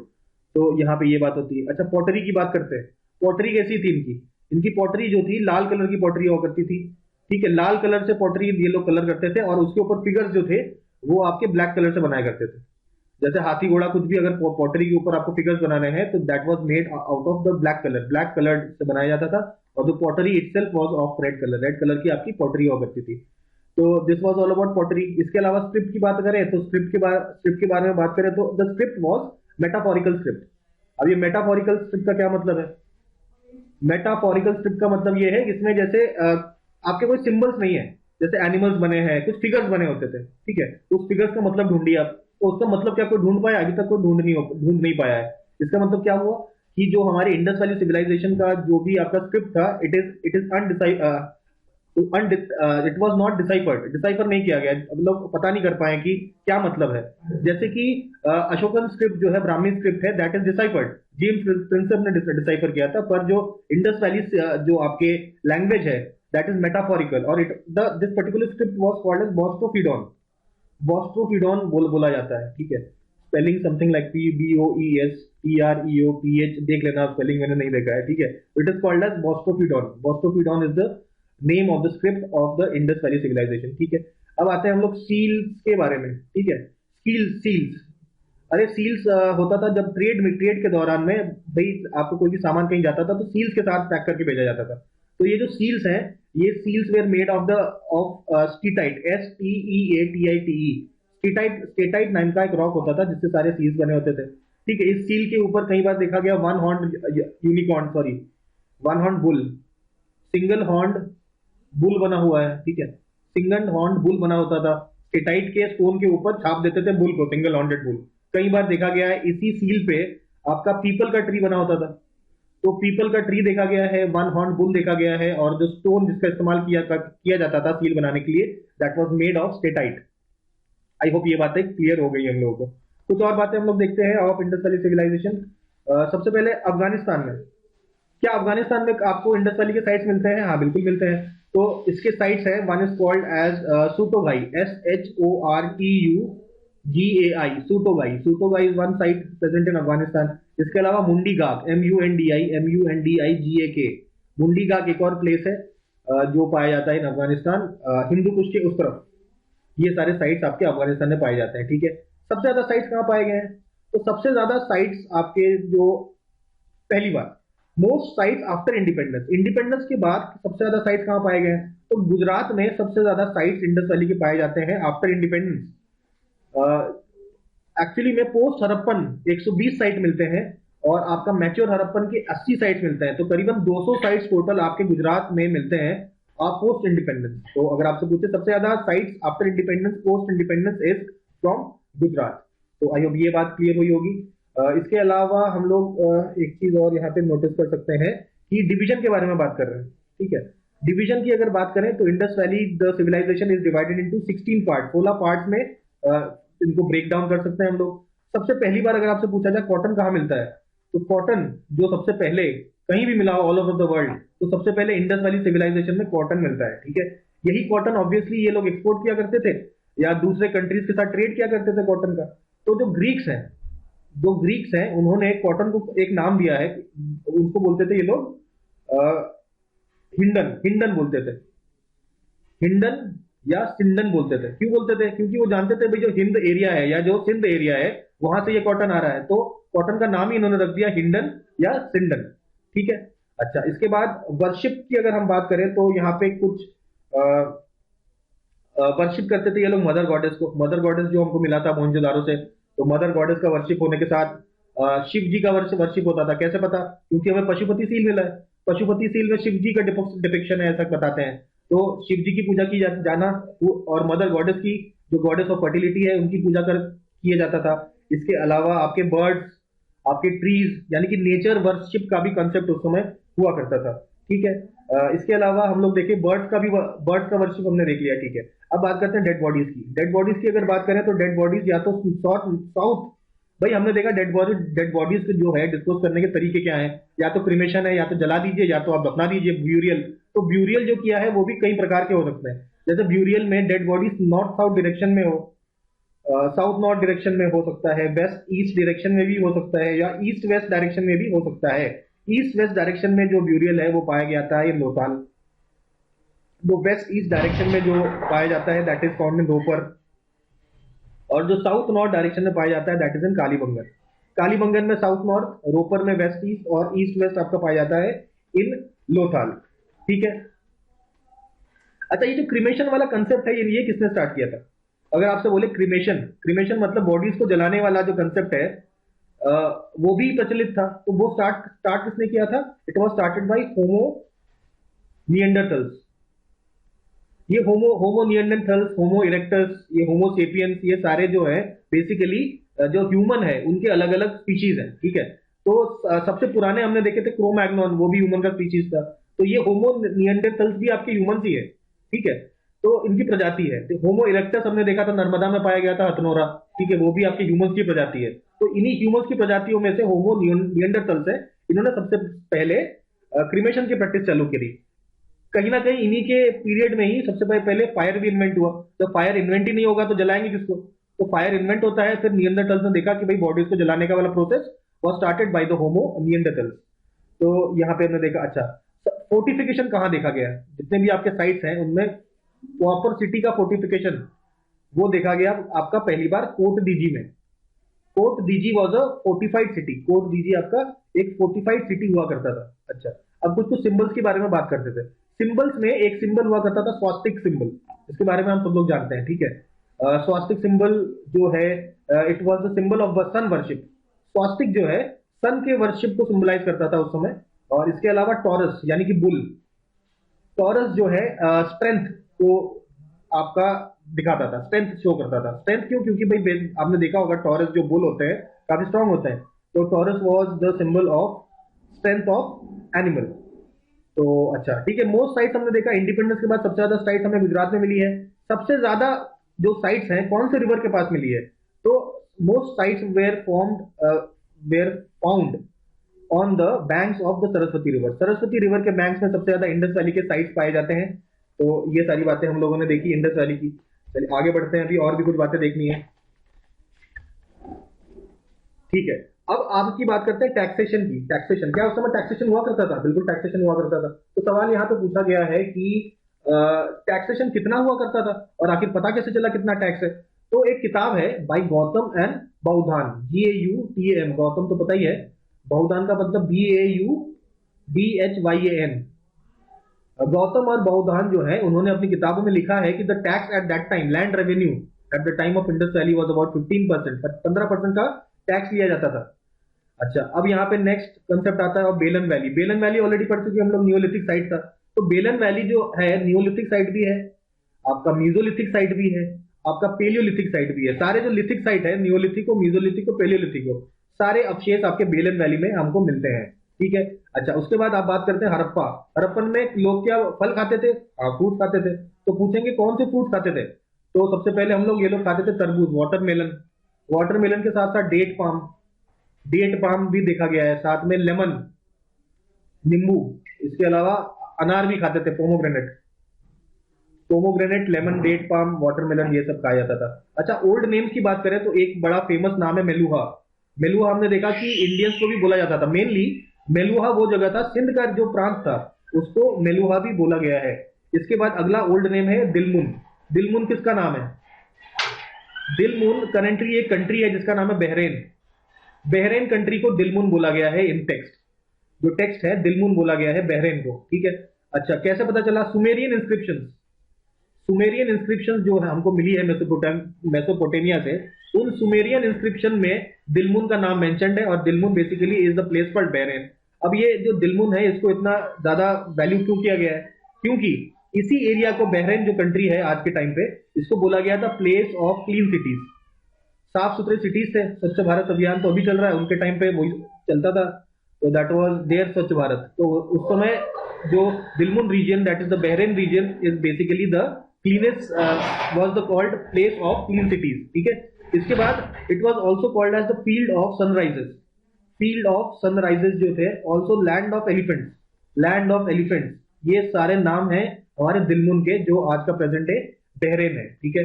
अच्छा, ये सारी बात हो गई। तीन बड़े बड़े सिटीज भी देख लिए, दो कैपिटल्स भी देख लिए। दो कैपिटल्स कौन से ऑलरेडी डिस्कस कर चुके हैं, हड़प्पा एंड मोहनजोदारो। तीन बड़े सिटीज हमने देख लिए, हड़प्पा, मोहनजोदारो के बाद धोलावीरा। ठीक है। तो अब हम लोगों ने एक बेसिक चीजें सारी कवर कर ली हैं ऑफ इंडस वैली सिविलाइजेशन, और दो बड़े बड़े सिटीज के बारे में बात कर ली है, हड़प्पा एंड मोहनजोदारो, और क्या क्या अवशेष अलग अलग सिटीज में मिले हैं वो भी डिस्कस कर लिया है। अब एक एक साइट ऑफ मोहनजोदारो को हम लोग properly focused on that site हम लोग पढ़ने की कोशिश करते हैं। सबसे पहले let's talk about the third largest, जो सबसे ज्यादा third most important city of the Indus valley civilisation, that is called as Dholavira. ठीक है। धोलावीरा के बाद जान लेते हैं, that is the second largest site in India. Second largest site of India आपका धोलावीरा है, सेकंड लार्जेस्ट। तो आप पूछेंगे भैया लार्जेस्ट बताइए। लार्जेस्ट ऑलरेडी डिस्कस कर चुके हैं, Rakhigarhi. Rakhigarhi is the largest site of Indus valley civilisation. अच्छा, मूविंग ऑन। धोलावीरा का कहेंगे what is the shape of Dholavira, तो आप कहेंगे रेक्टेंगुलर शेप का है धोलावीरा। ठीक है। कहाँ है धोलावीरा? गुजरात में है, देखा हमने। गुजरात में स्पेसिफिकली रन ऑफ कच्छ जो है, रन ऑफ कच्छ जो है, वहां पे हमको धोलावीरा मिलता है। अगला सवाल है धोलावीरा का जो फाउंडर कौन है, किसने खोजा? हमने ऑलरेडी जानते हैं जो मोहनजोदारो को खोजने वाले दयाराम साहनी है, सॉरी हड़प्पा को खोजने वाले दयाराम साहनी है, मोहनजोदारो को खोजने वाले राखाल दास बनर्जी है, कि उल्टा बोल रहा हूं मैं इसको। तो यहाँ पे कंफ्यूज नहीं होना है। देखिए, एक्चुअली में सबसे पहला जो साइट ढूंढा गया था दैट वाज डन बाई आपका दयाराम साहनी। दयाराम साहनी ने क्या ढूंढा होगा? ऑब्वियसली हड़प्पा ढूंढा होगा, सबसे पहला तो वही है। सेकंड नंबर पे सबसे largest site was found by Rakhal Das Banerjee. अब आते हैं हमारे टॉपिक पे जो हम डिस्कस कर रहे हैं। तो हु फाउंड धोलावीरा? धोलावीरा जो है वो बिस्ट साहब ने फाइंड आउट किया था, RS बिस्ट। RS बिस्ट इन 1992, बहुत रिसेंट की बात है ये। RS बिस्ट बहुत ये जो धोलावीरा 1992 में फाइंड आउट किया गया भाई RS बिस्ट साहब। तो अगर आपसे बोला जाए वो कौन सा सिटी है जिसके तीन पार्ट्स हैं, तो आप कहेंगे भैया तीन पार्ट वाला सिटी जो है that was Dholavira. Dholavira city के तीन पार्ट हुआ करते थे। ठीक है। इसके अलावा astronomical observatory, observatory for astronomical study, भाई एस्ट्रोनॉमी का स्टडी करते थे इस समय। उस समय ऑब्जर्वेटरी थी फॉर स्टडिंग एस्ट्रोनॉमी। तो एस्ट्रोनॉमिकल ऑब्जर्वेटरी कहाँ मिली हमें? धोलावीरा में मिली। इसके अलावा आपका इंस्क्रिप्शंस मिलते हैं कहीं, इंस्क्रिप्शंस ऑफ लार्ज लेटर्स, बड़े बड़े लेटर्स में जो इंस्क्रिप्शन जो हमें मिले हैं वो आपका धोलावीरा से ही मिले हैं। ठीक है। Large letters inscriptions were found at Dholavira. ठीक है, यहाँ भी आपको ग्रेट बाथ मिलता है, मोहनजोदारो में तो मिला ही है, यहाँ भी बाथ मिला है, रिजर्वायर मिले हैं पानी जमा स्टोर करने के, as well as water harvesting के भी आपको स्ट्रक्चर्स मिले हैं जहाँ पे पानी स्टोर किया जाता है। तो वाटर मैनेजमेंट सिस्टम इनका बहुत बढ़िया था। अगर आपसे बोले वाटर मैनेजमेंट सिस्टम सबसे बढ़िया किसका था, तो आप कहेंगे धोलावीरा का water management system was very good. ठीक है, इसके अलावा रिजर्वायर्स की बात कर ली हमने, रिजर्वायर्स हो गए, डैम हो गए आपके, ठीक है, रिजर्वायर्स, डैम, वाटर हार्वेस्टिंग कर रहे हैं, ग्रेट बाथ मिल रहा है, तो पानी को प्रॉपर यूटिलाइजेशन किया करते थे by the city of Dholavira. ठीक है, फिर आते हैं हम लोग नेक्स्ट सिटी ऑफ चानूदारो। चानूदारो आपने मैप में देखा होगा ना, मैप में देखा होगा, चानूदारो आपका इंडस पे ही है, और Chanhudaro is very close to Mohenjodaro, Mohenjodaro से काफी क्लोज है। ठीक है, और बेसिकली 130 किलोमीटर है, 130 kilometre south east of Mohenjodaro आपका प्रेजेंट है चानूदारो, ऑब्वियसली इंडस के बगल में ही है। तो इसको ढूंढने का जो काम है that was done by N G Majumdar. N G Majumdar ने ढूंढा चानूदारो को। ठीक है, अच्छा चानूदारो का इंपॉर्टेंस क्या है, अगर आपसे पूछा जाए कौन सा ऐसा सिटी है जहां पे कोई सिटाडेल नहीं है, कोई भी सिटाडेल और तो बड़े बड़े फोर्ट नहीं होते थे, इस तरीके का सिस्टम जो है, सिटाडेल कहां पे प्रेजेंट नहीं है, तो सिटाडेल जो है वाज नॉट प्रेजेंट इन चानूदारो। ठीक है, और कर्व्ड ब्रिक्स का इस्तेमाल करें, कर्व्ड ब्रिक्स, ठीक है, कर्व्ड ब्रिक्स का इस्तेमाल कौन किया है, तो ये है चानूदारो ने किया है। ठीक है, ढूंढा किसने था, एनजी मजुमदार ने 1931 में इसको खोजा था। बाद में इसका एक्सकेवेशन में हेल्प आपका EJH मैके, MACKAY, EJH मैके ने भी इसके ऊपर कुछ काम किया है। ठीक है, तो ये एक्चुअली चानूदारो जो है इंडस सिविलाइजेशन से पहले प्री इंडस एरा का है। प्री इंडस कल्चर भी यहाँ पे मिलता है, इंडस का कल्चर भी मिलता है। प्री इंडस कल्चर में दो कल्चर मिलते हैं, झूकर कल्चर, झांगर कल्चर। तो झूकर कल्चर और झांगर कल्चर कौन से सिटी से रिलेटेड है, आप कहेंगे चानूदारो। इसको समझते हैं, देखिए क्या है कि भाई आपको सामान मिलता है, सामान का डेटिंग करता है, डेटिंग करने में अगर आपका मैच्योर फेज से है तो हम कहेंगे भाई ये तो आपका हड़प्पन फेज है, इंडस फेज है। लेकिन इंडस फेज से पहले का अगर आपको मिलता है टाइम का तो हम कह देंगे प्री इंडस टाइम का है। तो प्री इंडस टाइम में भी दो कल्चर मिला है, दो टाइप के आपके कल्चर्स देखने को मिले हैं, एक है आपके झूकर कल्चर, एक है आपका झांगर कल्चर। ये सारा हमको मिला है चानूदारो में, जो क्या है मोहनजोदड़ो से 130 किलोमीटर पास है। ठीक है, आई होप ये सारी बातें याद हो गई होंगी। नेक्स्ट आते हैं हम लोग लोथाल पे। लोथाल के बारे में हम लोग पहले बहुत ही ज्यादा बातें कर चुके हैं, अब जो कुछ और बातें समझते हैं लोथाल के बारे में। ठीक है, लोथाल काफी इंपॉर्टेंट हुआ करता था ट्रेड के पर्सपेक्टिव से, क्योंकि भाई सी के पास होने के कारण डॉकयार्ड भी मिलता है यहाँ पे। तो इसका ढूंढा किसने था, SR राव साहब ने ढूंढा था। ठीक है, धौलावीरा साहब बिस जी ने ढूंढा है, लोथाल राव साहब ने ढूंढा है आपका इन 1954। पहले कौन सा ढूंढा गया, 1954 में धौलावीरा से पहले लोथाल ढूंढा गया। ठीक है, 1954 में ढूंढा गया भाई SR राव। काफी वेल प्लान सिटी थी, इसकी प्लानिंग बहुत ही अच्छी हुआ था। ठीक है, फिटेड बाथरूम हुआ करते थे, फिटेड बाथरूम हुआ करते थे। ठीक है, आइवरी स्केल्स मिले हमें, स्केल तो हम लोग जिससे मेजरमेंट करते हैं ना, ऐसे आइवरी के बने हुए स्केल मिले हैं, ये ऑलरेडी हम लोग देख चुके हैं आइवरी स्केल। ठीक है, लीनियर मेजरमेंट के लिए। अच्छा, ऑब्वियसली यहाँ पे पोर्ट है, तो पोर्ट कहाँ कहाँ मिला है हमको, देखिए पोर्ट आपको मिला है लोथाल में, आपका पोर्ट मिला है। लोथाल के अलावा एक और जगह है ऑल्सो कॉल्ड मुंद्रा। मुंद्रा में करेंटली भी तो हमारा इंडिया का पोर्ट मुंद्रा में भी है। ठीक है, तो लोथाल और मुंद्रा में पोर्ट मिला है, इंडस वैली पोर्ट। तो आई होप ये सारी बातें हम लोग को क्लियर हो गई होंगी। ठीक है, अब कुछ और, अब हम लोग फोकस करेंगे, साइट्स फोकस कर रहे हैं। तो सबसे पहले धौलावीरा, चानूदारा, लोथाल देख लिया, अब बाकी सारे साइट्स के बारे में चर्चा। अच्छा, अब आपने सुना है आर्यन इन्वेजन थ्योरी के बारे में। आर्यन इन्वेजन थ्योरी एक थी कि भाई आपका इंडस वैली सिविलाइजेशन बढ़िया चल रहा था, बाहर से कोई आर्यन आते हैं, इंडस वैली सिविलाइजेशन को डिस्ट्रॉय करते हैं और अपना सिविलाइजेशन बना लेते हैं। तो ऐसा जो विचारधारा है ये पहली बार किसने दी थी, IEM व्हीलर ने, IEM व्हीलर ने। लेकिन इसको बहुत लोगों ने इसको क्रिटिसाइज भी किया है कि भाई ऐसा कैसे कह सकते हैं आप, मतलब कुछ भी अगर बढ़िया चीज इंडिया में दिखेगा तो आप कहेंगे कि बाहर से आए लोग आए थे वो देखे गए हैं।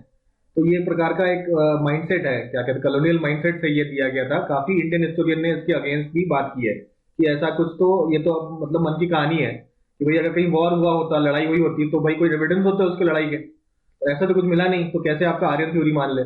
तो ये आर्यन इन्वेजन थ्योरी, जिसपे काफी कंट्रोवर्सी भी है, ये दिया था IEM व्हीलर ने। और इन्होंने कहा था कि Indira is responsible for Harappan extinction, ऐसा भी कुछ कह दिया था इन्होंने कि भाई इंदिरा रिस्पॉन्सिबल है। तो ये सब बातें ये है IEM व्हीलर की। ठीक है, अब आते हैं एक एक करके साइट देख लेते हैं हम लोग। सबसे पहले बात करते हैं राखीगढ़ी की। राखीगढ़ी साइट जो है that is the largest Indus valley site in India. India का सबसे बड़ा साइट है। दूसरा हमने देखा धोलावीरा। कहाँ है, कहाँ राखीगढ़ी? राखीगढ़ी आपका हरियाणा में हिसार नाम की जगह है, हिसार में है। कौन से नदी के किनारे है? तो घग्गर नदी, जो घग्गर नदी है उसके किनारे आपका ये राखीगढ़ी है। ढूंढा किसने था? सूरज भान। सूरज भान जी ने ढूंढा था इसको 1969 में। तो सूरज भान जी ने ढूंढा, घग्गर नदी, हिसार, इंडिया, ये सब निकाल देख लिया हमने। Then comes Alamgirpur. आलमगीरपुर कहाँ पे? मेरठ के पास है। मेरठ यूपी के पास आपका आलमगीरपुर है। तो उसमें आपका अ, आपको ऐसे यूटेंसिल्स मिले हैं, क्लॉथ्स मिले हैं, ठीक है, जिसमें आकृतियां बनी हुई है ट्रायंगुलर कलर की, पीकॉक और स्क्विरल के इंप्रेशंस भी इसके ऊपर बने हुए हैं। तो ये आलमगीर मेरठ, ये पूछा हुआ क्वेश्चन है, इसलिए यहाँ पे डाल दिया गया है। उसके बाद कौन सी नदी किनारे? हिंडन नदी। हिंडन नदी आपका मेरठ के पास बहती है, वहीं पे आलमगीरपुर है हमारा, ठीक है। इसके अलावा आपके terracotta Beed like structure with, actually ये ऐसे माला वगैरह बनते हैं विथ टेराकोटा। टेराकोटा एक मट्टी है, टेराकोटा मट्टी की बनी हुई ज्वेलरीज है जिसके ऊपर गोल्ड प्लेटिंग कर दी गई है। ऐसा ऐसा जो ज्वेलरी है ये भी पाया जाता है इन आलमगीरपुर। फिर देखा हमने हुलास। हुलास वॉज सहारनपुर। सहारनपुर में हुलास है, जहाँ पे आपका कुछ पॉटरी मिला है और बोन्स मिले हैं। पॉटरी मिला है, बोन्स मिले हैं, तो ये सब चीजें यहाँ पे मिली है, ठीक है। इसके अलावा आता है हमारा मंडा। मंडा हमने देखा जम्मू एंड कश्मीर में है। जम्मू एंड कश्मीर में मंडा पूछा जाएगा कौन से रिवर के बैंक में है, तो चेनाब रिवर के बैंक में हमारा मंडा इज इन जम्मू कश्मीर, ठीक है।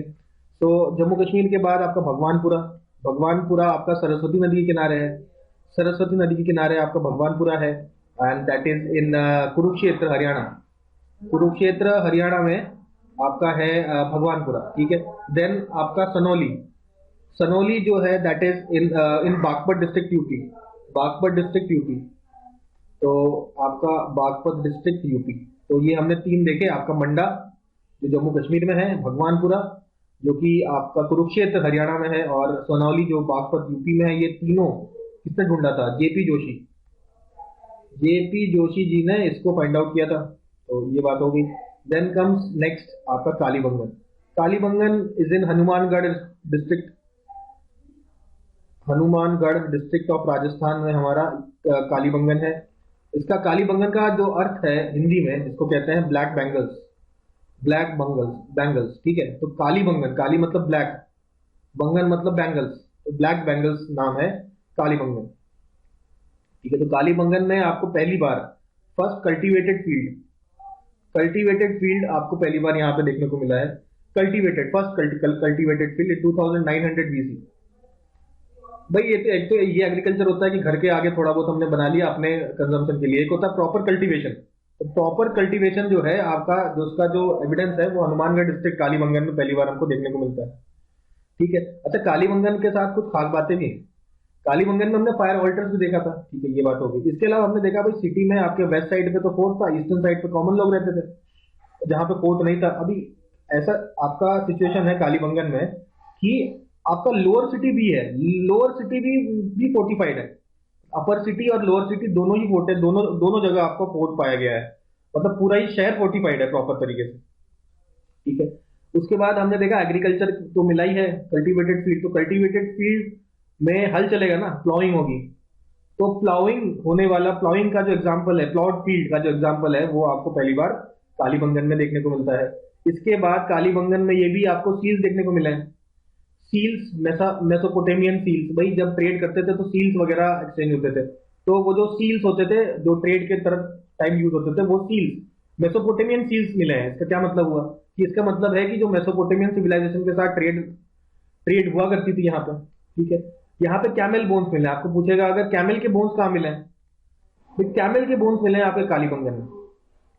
भाई कालीबंगन है तो हनुमानगढ़ डिस्ट्रिक्ट राजस्थान में, तो भाई ऑब्वियसली कैमल का बोन्स मिल सकता है क्योंकि उस समय कैमल हुआ करता होगा, ठीक है। अच्छा, ढूंढा किसने था? तो इसको खोज करने के लिए इंपॉर्टेंट, सबसे पहले जो ढूंढने वाले थे वो थे Amalananda Ghosh. Amalananda Ghosh was the first person to find. Then comes B K Thapar.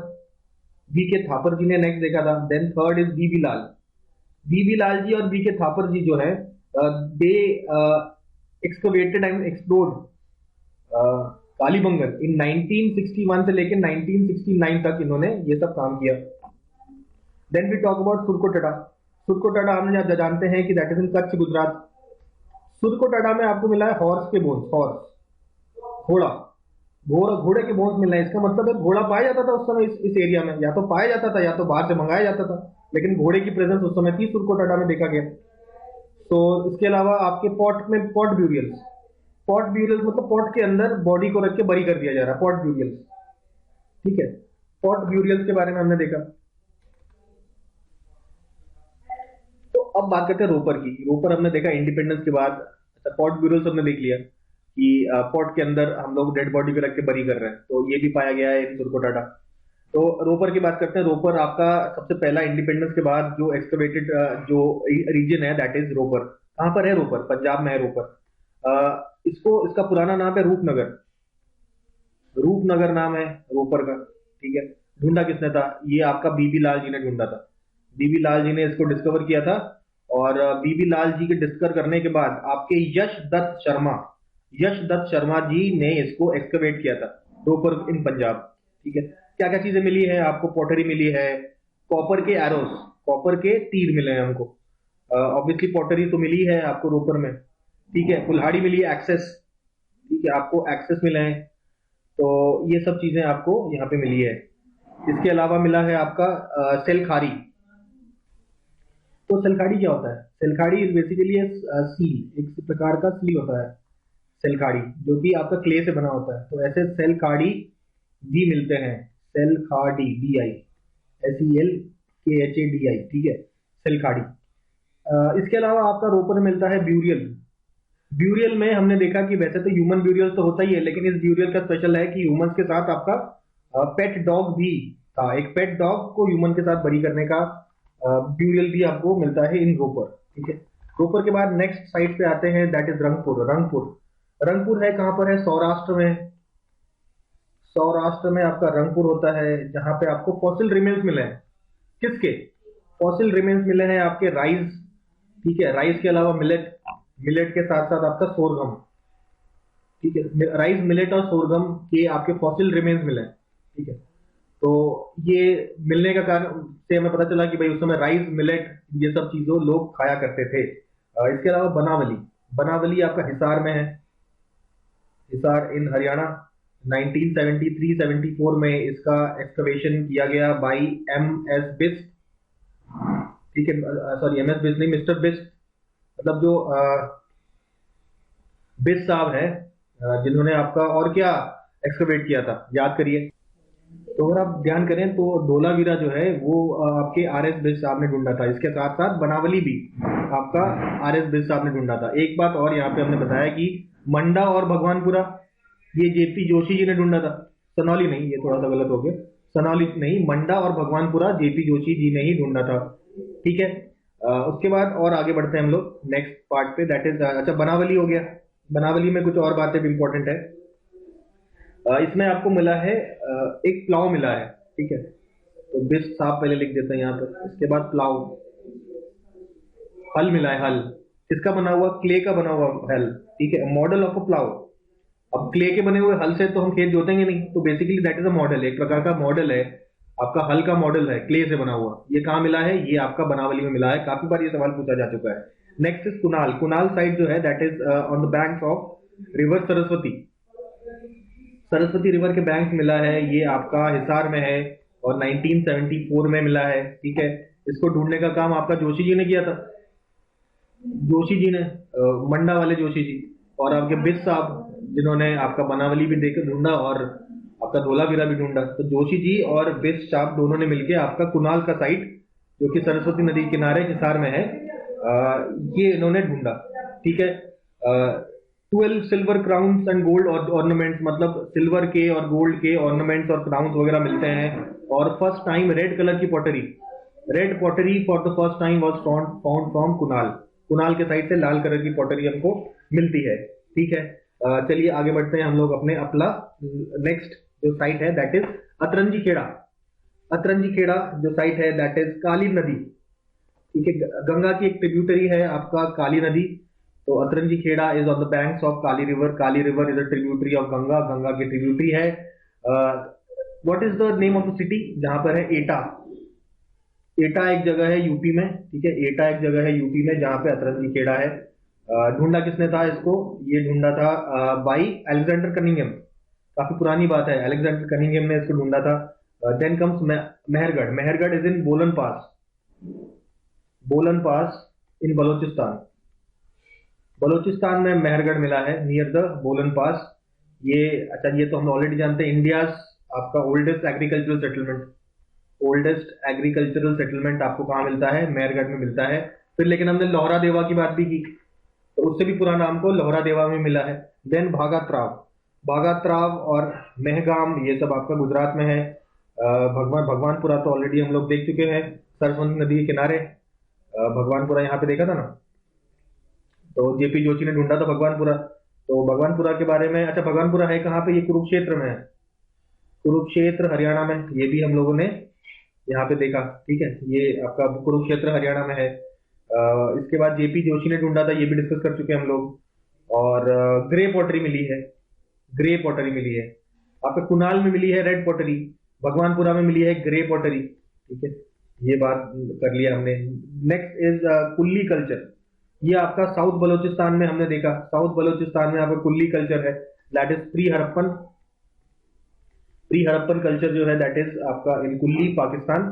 Pink pottery मिली यहाँ पे, तो भगवानपुरा में ग्रे, कुल्ली में आपका पिंक और कुनाल में आपका रेड पॉटरी आपको देखने को मिलता है। ये आपका प्री हड़प्पन साइट है इन कुल्ली, प्री हड़प्पन साइट इन कुल्ली। देन कोट दीजी, कोट दीजी कहाँ है? कोट दीजी आपका सिंध में है, सिंध कहाँ है? पाकिस्तान में है, ठीक है, सिंध पाकिस्तान में आ जाता है। नेक्स्ट आपके कॉपर कल्चर की कुछ बात करते हैं, लाइक कयाथा कल्चर, कयाथा कल्चर, कयाथा कल्चर कहाँ पे है?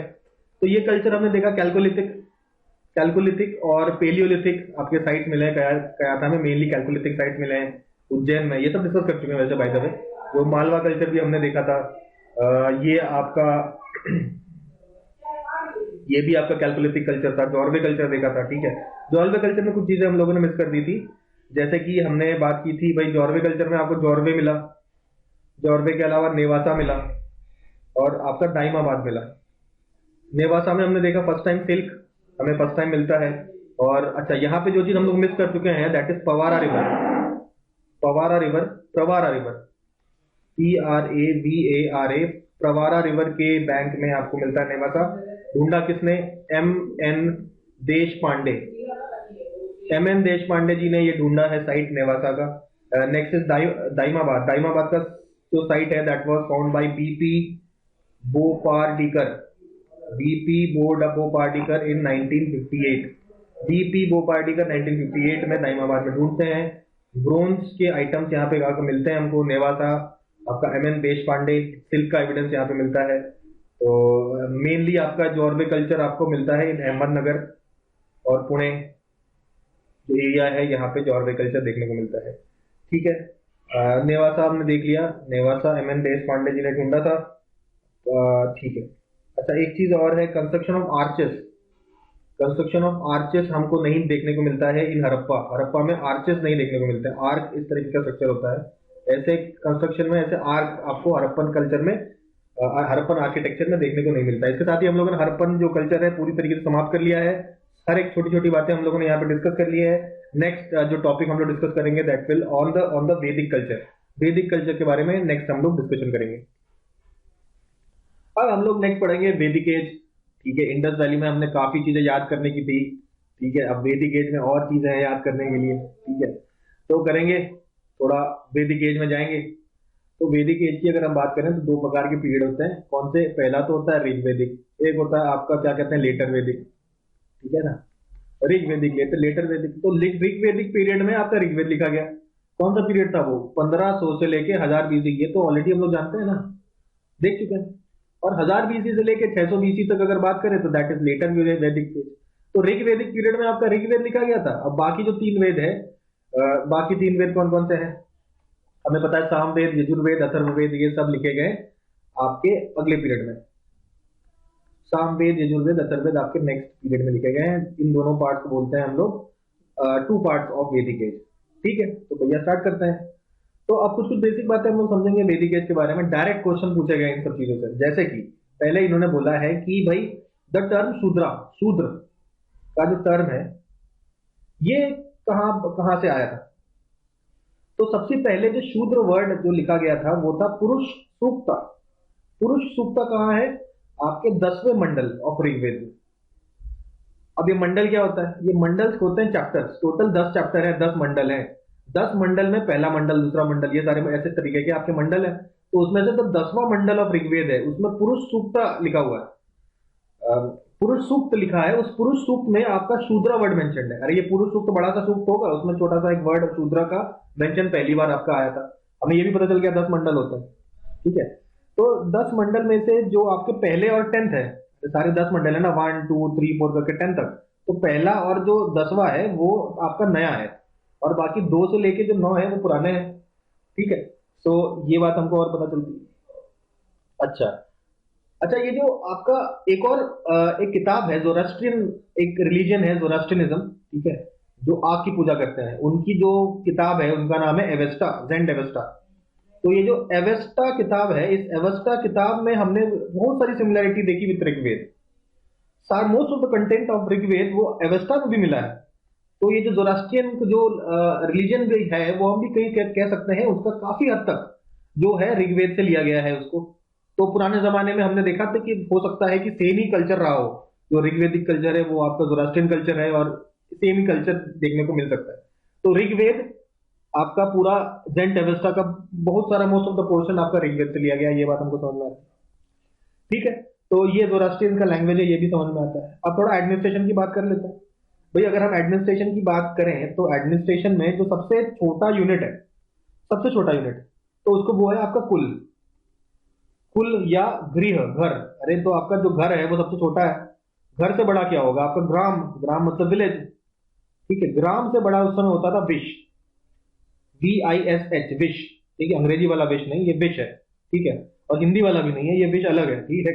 ये आपका ग्राम से ऊपर का एडमिनिस्ट्रेटिव ब्लॉक है विश, और सबसे ऊपर है जन, ठीक है। तो भाई कुल परिवार था, परिवार के ऊपर परिवार का हेड तो क्या ही कहे, परिवार आता है ग्राम में, तो ग्राम के हेड को बोलते हैं ग्रामिनी, ग्रामिनी बोलते हैं ग्राम के हेड को। फिर उससे बड़ा आता है विश, तो विश का जो हेड है उसको बोलते हैं विशपति, विशपति बोलते हैं हम लोग विश के हेड को। और जो जन है, जो पूरा कंट्री है, ठीक है, तो कंट्री के जो हेड होगा, जैसे ये जन है, जन का जो हेड है उसको बोलते हैं राजन, राजन, तभी राजन वर्ड आया। राजन मतलब किंग, राजा जो है दैट वाज कॉल्ड एज राजन। तो जन का रूलर ऑफ द पीपल, जो राजा है उसको राजन बोलते थे इसी से, ठीक है। उसके बाद आगे आते हैं भाई, अभी ये जो एडमिनिस्ट्रेटिव ब्लॉक्स हैं इसमें कुछ लोगों को काफी ज्यादा इज्जत मिलती है, जैसे कि आपके प्रीस्ट, जो पूजा पाठ कराने वाले हैं, और जो लड़ने वाले हैं फाइटर्स, इन लोगों की सबसे ज्यादा इज्जत थी। ये सबसे बड़े ऑफिशियल्स हुआ करते थे स्टेट के, तो उनकी जो ब्यूरोक्रेसी थी, उनके जो हाईएस्ट ऑफिसर्स आपके ये दोनों हुआ करते थे, प्रीस्ट और फाइटर्स, ठीक है। और उनके जो असेंबली होती थी, जहां लोग इकट्ठा होते थे, जैसे अभी का पंचायत समझ लीजिए, ग्राम पंचायत, उस समय का जो आपका जहां पे लोग इकट्ठा होकर डिसाइड किया करते थे चीजों को, तो एक प्रकार की ट्राइबल असेंबली समझ लीजिए, उसको बोलते थे विधाता, विधाता बोलते थे हम लोग ट्राइबल असेंबली को, ठीक है। तो ये सबसे पुराना ऑर्गेनाइजेशन है आर्यंस का, विधाता, एक प्रकार की ट्राइबल असेंबली बोला जाता था, ठीक है। तो ये विधाता वर्ड आपका ऋग्वेद में 122 बार आया है, 122 टाइम्स ये विधाता वर्ड हम लोग देखा जाता है। फिर आपका सवाल पूछता है कठोपनिषद, कठोपनिषद किसके ऊपर है? तो जो कठ एक उपनिषद है उसमें दो लोग आपस में बात कर रहे हैं, एक तो यमराज, जो यम है, यमराज है, और यमराज के साथ नचिकेता बात कर रहे हैं। तो यमराज नचिकेता को उसके सवालों के उत्तर दे रहे हैं, ये आपका कठ उपनिषद में ये आपका मेंशन है, ठीक है। अच्छा, उस समय क्या चाइल्ड मैरिज हुआ करते थे? सवाल है क्या उस समय चाइल्ड मैरिज हुआ करते थे? तो चाइल्ड मैरिज का सिस्टम उस समय नहीं था, ठीक है। पर्दा का सिस्टम भी नहीं था, लेडीज पर्दा नहीं किया करती थी, तो पर्दा का सिस्टम, चाइल्ड मैरिज का सिस्टम जो है उस समय नहीं हुआ करता था, ठीक है। इसके बाद अमाजू किसे कहते थे? वो औरतें जो अपने लाइफ भर मैरिज नहीं करती, जो मैरिज अपने पूरे लाइफ में मैरिज नहीं करती, उन्हें कहते हैं अमाजू, ठीक है। अच्छा, सबसे इंपॉर्टेंट फेवरेट एनिमल क्या था? सबसे फेवरेट एनिमल था घोड़ा, horse was their favourite animal, घोड़ा उनका सबसे फेवरेट एनिमल हुआ करता था। ठीक है, फिर आगे आते हैं हम लोग दूसरी चीजों पे आते हैं। तो चारों वेद हैं, चारों वेद को एक साथ अगर डिस्क्राइब करना हो तो इसको कहते हैं Samhita. Samhita, all four Vedas together are referred to as Samhita. तो अगर आपसे बोले संहिता क्या है, आप बोलोगे ये एक सारे वेदों को एक साथ रेफर किया गया है। ठीक है, चारों वेद कौन कौन से हैं ये भी हम लोग को मालूम है, ऋग्वेद, सामवेद, यजुर्वेद, अथर्ववेद, ये चार आपके वेद हैं, इनको आपको संहिता बोला जाता है। ठीक है ना। उसके बाद बात करते हैं दूसरी, composer, who was the composer of Vedas. Vedas को कंपोज किसने किया था? तो वेदास को कंपोज किसने किया था? तो कृष्ण द्वैपायन, कृष्ण द्वैपायन, DVAPAYANA, कृष्ण द्वैपायन, जिनको वेद व्यास भी बोला गया है, वेद व्यास भी बोला गया है, इन्होंने सारे वेद लिखे हैं। ठीक है। अच्छा, वेद के कई सारे नाम भी हैं। देखिए, वेद को बोला गया अपुरुषेय, अपुरुषेय मतलब किसी इंसान का लिखा हुआ नहीं है, अपुरुषेय। इसके अलावा बोला गया है देवधर्म, देवधन, सॉरी देवों का धन, देवधन बोला गया है आपके वेदों को। देवधन के अलावा नित्य बोला गया है, नित्य, कभी ना खत्म होने वाला नित्य। और इसके बाद श्रुति बोला गया है, श्रुति भी आपके वेदों को ही बोला गया है, श्रुति भी बोला गया है। ठीक है, चारों को संहिता बोलते हैं, ये भी हमने देखा। इसके अलावा जो वर्ड की बात है, जो आपका वेद है, वो स्टार्ट होता है विद वर्ड से। विद का वर्ड मतलब होता है टू नो, जानना। विद मीन्स टू नो, तो विद होता है। ठीक है, तो बेसिकली वेदों का मतलब है नॉलेज। ठीक है। अच्छा, अब आते हैं पाणिनि। पाणिनि ने वेदों को बोला है छंदासा, CHANDASA, छंदासा बोला गया है किसने? पाणिनि ने वेदों को छंदासा बोला है। ठीक है। इसके बाद स्वाध्याय, स्वाध्याय का जैसे स्वाध्याय मतलब खुद पढ़ने की चीज है वेद। ठीक है ना, स्वाध्याय। तो वेदों के लिए स्वाध्याय इसका शब्द का इस्तेमाल भी किया गया है। किसने किया है? स्वाध्याय शब्द का इस्तेमाल किया गया है भाई शतप्रथ ब्राह्मण और तैतरीय उपनिषद। ठीक है। अच्छा, शतप्रथ ब्राह्मण के बारे में कुछ बात समझते हैं भाई। शतप्रथ ब्राह्मण आपके यजुर्वेद का ब्राह्मण है, मतलब हर एक वेदों का एक ब्राह्मण होता है। तो शतपथ ब्राह्मण जो है वो आपके शुक्ल यजुर्वेद, शुक्ल यजुर्वेद का एक पार्ट था। ठीक है। और ये जो शतपथ ब्राह्मण है, सबसे बड़ा ब्राह्मण, ओल्डेस्ट एंड द लार्जेस्ट, सबसे बड़ा और सबसे पुराना जो ब्राह्मण है, दैट इज शतपथ ब्राह्मण। ठीक है। तो शतपथ ब्राह्मण और तैतरीय उपनिषद ने स्वाध्याय भी बोला गया है वेदों को। ठीक है। फिर आते हैं मनु। मनु जो है कंसिडर करते थे वेदों को बोलते थे सर्व ज्ञानमय, सर्व ज्ञानमय, सर्व ज्ञानमय, सर्व ज्ञानमय। ठीक है। मनु सर्व ज्ञानमय कहा करते थे। ठीक है, ये किताबों में मेंशन्ड है, तो ये पूछा गया है। ठीक है। नेक्स्ट, आपके लैंग्वेज, कौन सी लैंग्वेज में लिखा गया है? संस्कृत, संस्कृत लैंग्वेज में लिखा गया है। सबसे ओल्डेस्ट वेद कौन सा है? तो सबसे ओल्डेस्ट वेद है हमारा ऋग्वेद। ऋग्वेद हमारा सबसे ओल्डेस्ट वेद है। अच्छा, फॉर्म, ठीक है, प्रोज और पोएट्री के फॉर्म में है। बेसिकली पोएट्री के फॉर्म में, सारे पोएट्री के फॉर्म में है, लेकिन कुछ तो आपके प्रोज फॉर्म में भी है। ठीक है। मोस्टली सारा जो वेद है वो कविताओं के फॉर्म में लिखा गया है और संस्कृत में लिखा गया है, लेकिन कुछ कुछ एक्सेप्शन भी हैं इसके, जैसे कि यजुर्वेद। यजुर्वेद आपका पोएट्री में तो लिखा ही गया है कुछ पोर्शन इसका, लेकिन प्रोज फॉर्म में, प्रोज फॉर्मेट में भी आपका यजुर्वेद आपको लिखा गया है। ठीक है। अथर्ववेद भी ऐसा ही है। अथर्ववेद भी आपका पोएट्री फॉर्म में तो है ही है, साथ में प्रोज फॉर्म में भी है। ठीक है। करीबन 1/6 पोर्शन, एक छठा जो भाग है वो आपका प्रोज फॉर्मेट में भी मेंशन्ड है। ठीक है। तो ये भी हम लोगों को बात समझ में आती है। तो ये सारी बेसिक इंफॉर्मेशन हमने जान ली सारे वेदों के बारे में, और कुछ इंपॉर्टेंट क्वेश्चन आए हुए इनको भी डिस्कस कर लिया। अब हम लोग चारों वेदों को एक साथ इकट्ठे पढ़ने का प्रयास करेंगे। तो हम लोग वैदिक पीरियड की बात कर रहे हैं, तो कुछ वैदिक टेक्स्ट की बात कर लेते हैं। तो वैदिक टेक्स्ट की बात करेंगे तो भाई 4 वेदों के अलावा आपके 12 महापुराण लिखे गए हैं। महापुराण कौन से? तो अच्छा, तो महापुराण में कई सारी बातें लिखी गई हैं माइथोलॉजी के बारे में, और इवन जो ज्योग्राफिकल डिस्क्रिप्शन दिए गए हैं इंडिया में कौन कौन से अलग अलग पार्ट्स, अलग अलग किंगडम्स के बारे में भी चर्चा की गई है। ठीक है। तो इसके अलावा ये 18 टेक्स्ट हैं। पुराण अगर आपसे पूछे कितने पुराण हैं, तो 18 पुराण हैं। इसमें ब्रह्म पुराण, पद्म पुराण, विष्णु पुराण, शिव पुराण, भागवत पुराण, नारद पुराण, मार्कंडेय पुराण, अग्नि पुराण, भविष्य पुराण, ब्रह्म वैवर्त पुराण, लिंग पुराण, वराह पुराण, स्कंद पुराण, वामन पुराण, कुर्म पुराण, मत्स्य पुराण, गरुड़ पुराण और ब्रह्मानंद ब्रह्मन ब्रह्म ब्रह्मांड पुराण ये आपके सारे पुराण आपके डिफरेंट पुराण है, ठीक है, ये आप देख सकते हैं। उसके बाद वेदांग, वेदों को सीखने के लिए ये वेदांग है, मतलब वेदों के अंग, ठीक है। वेद को प्रॉपर अगर आप सीखना चाहते हैं, पढ़ना चाहते हैं, तो ये जो 6 सब्जेक्ट्स हैं इसको भी आपको ठीक से पढ़ना की जरूरत पड़ती है। तो ये वेदों के अंग है, वेदांग। तो इसमें 6 वेदांग है, शिक्षा, छंद, व्याकरण, आपका निरुक्त, ज्योतिष और कल्प। तो इसमें क्या क्या चीजें बताई गई हैं देखते हैं भाई।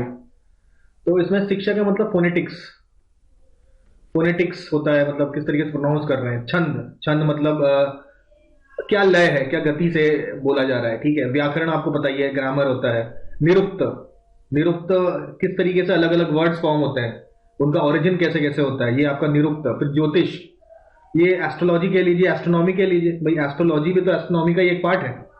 जैसे एस्ट्रोनॉमी से रिलेटेड है एस्ट्रोलॉजी, कि प्लैनेट्स वगैरह आप समझते हैं ना एस्ट्रोलॉजी में, ये एस्ट्रोनॉमी भी है, तो लिंक्ड साइंस है। इसके अलावा आपका मैथमेटिक्स, ज्योतिष गणना में मैथमेटिक्स भी इन्वॉल्व हो जाती है, ज्योमेट्री, ये सारी चीजें इन्वॉल्व हो जाती है इसमें, ज्योतिष में, ठीक है। फिर Kalpa, science of sacrificial rites and rituals, जो रिचुअल्स वगैरह है उनको आप कहते हैं कल्प। तो ये आपके शिक्षा, छंद, व्याकरण, निरुक्त, ज्योतिष और कल्प, ये आपके 6 वेदांग है, ठीक है। ये भी पूछता है आपके एग्जाम में, ठीक है। नेक्स्ट आते हैं 8 फॉर्म्स ऑफ मैरिज। मैरिज के कितने फॉर्म्स बताए गए हैं, तो 8 फॉर्म्स ऑफ मैरिज बताए गए हैं। ब्रह्म विवाह, देव विवाह, अर्श विवाह, प्रजापति विवाह, गंधर्व विवाह, राक्षस विवाह, असुर विवाह और पैशाच विवाह। तो ये आपके 8 प्रकार के मैरिज भी बताए गए हैं। वेद त्रयी, वेद त्रयी किसे कहा गया है, तो वेद त्रयी की अगर बात करेंगे तो ऋग्वेद, यजुर्वेद और सामवेद, ऋग्वेद, यजुर्वेद और सामवेद को वेद त्रयी बोला गया है। कौन सा मिसिंग है, तो ऋग्वेद, सामवेद, यजुर्वेद, अथर्ववेद मिसिंग है ना, तो अथर्ववेद को छोड़ के बाकी सारे वेद हैं, जो ऋग्वेद, सामवेद, यजुर्वेद, इसको बोला गया है वेद त्रयी। पूछा गया क्वेश्चन है कि वेद त्रयी किसे बोलते हैं, ठीक है। अच्छा, वेदों के 4 पार्ट हैं, मतलब 4 तो वेद है। देखिए अभी इस वेद में भी ना अलग अलग चीजों को डील किया गया है, ठीक है। तो एक टाइप की चीजों को बोलते हैं ब्राह्मण, तो हर वेद में आपका ब्राह्मण होगा, हर वेद में आपका संहिता होगा, संहिता, ब्राह्मण, उसके बाद अरण्यक और आखिरी में उपनिषद। तो कुछ उपनिषद आपके ऋग्वेद के होंगे, कुछ यजुर्वेद के होंगे, कुछ सामवेद के होंगे, कुछ अथर्ववेद के होंगे। सिमिलरली कुछ अरण्यक आपके ऋग्वेद के होंगे, अथर्ववेद के होंगे, सामवेद के होंगे, यजुर्वेद के होंगे। तो इस तरीके से हम कह सकते हैं जो हर एक वेद है, ये वेद भी आपका इन 4 पार्ट में डिवाइडेड है, संहिता, ब्राह्मण, अरण्यक और उपनिषद। तो ये these are the 4 parts of Veda. तो आई होप ये वाली बात भी हम लोग को समझ में आती है। फिर सीधे बात करते हैं हम लोग ऋग्वेद की, ठीक है। तो ऋग्वेद की बात करते हैं, तो क्या है ऋग्वेद, व्हाट इज ऋग्वेद। तो कुछ कुछ हिम्स है, कुछ हिम्स हैं जो कि कंपाइल किए गए हैं, जो एक पर्टिकुलर देवता के ऊपर, डेटी, किसी एक डीटी को आपको उसके प्रेज में लिखा गया है, चाहे वो इंद्र हो, वरुण हो, इन सबके प्रेज के बारे, इन सबको प्रेज करते हुए ये लिखे गए हैं। कंपाइल किसने किए गए, ये है महर्षि कृष्ण द्वैपायन वेद व्यास, महर्षि कृष्ण द्वैपायन वेद व्यास ने आपको कंपाइल किया है सारे वेद, ठीक है। अच्छा, सारे वेद नहीं, सॉरी, ऋग्वेद की बात यहां पे हो रही है। ऋग्वेद को कंपाइल किया गया है महर्षि कृष्ण द्वैपायन वेद व्यास ने, ठीक है।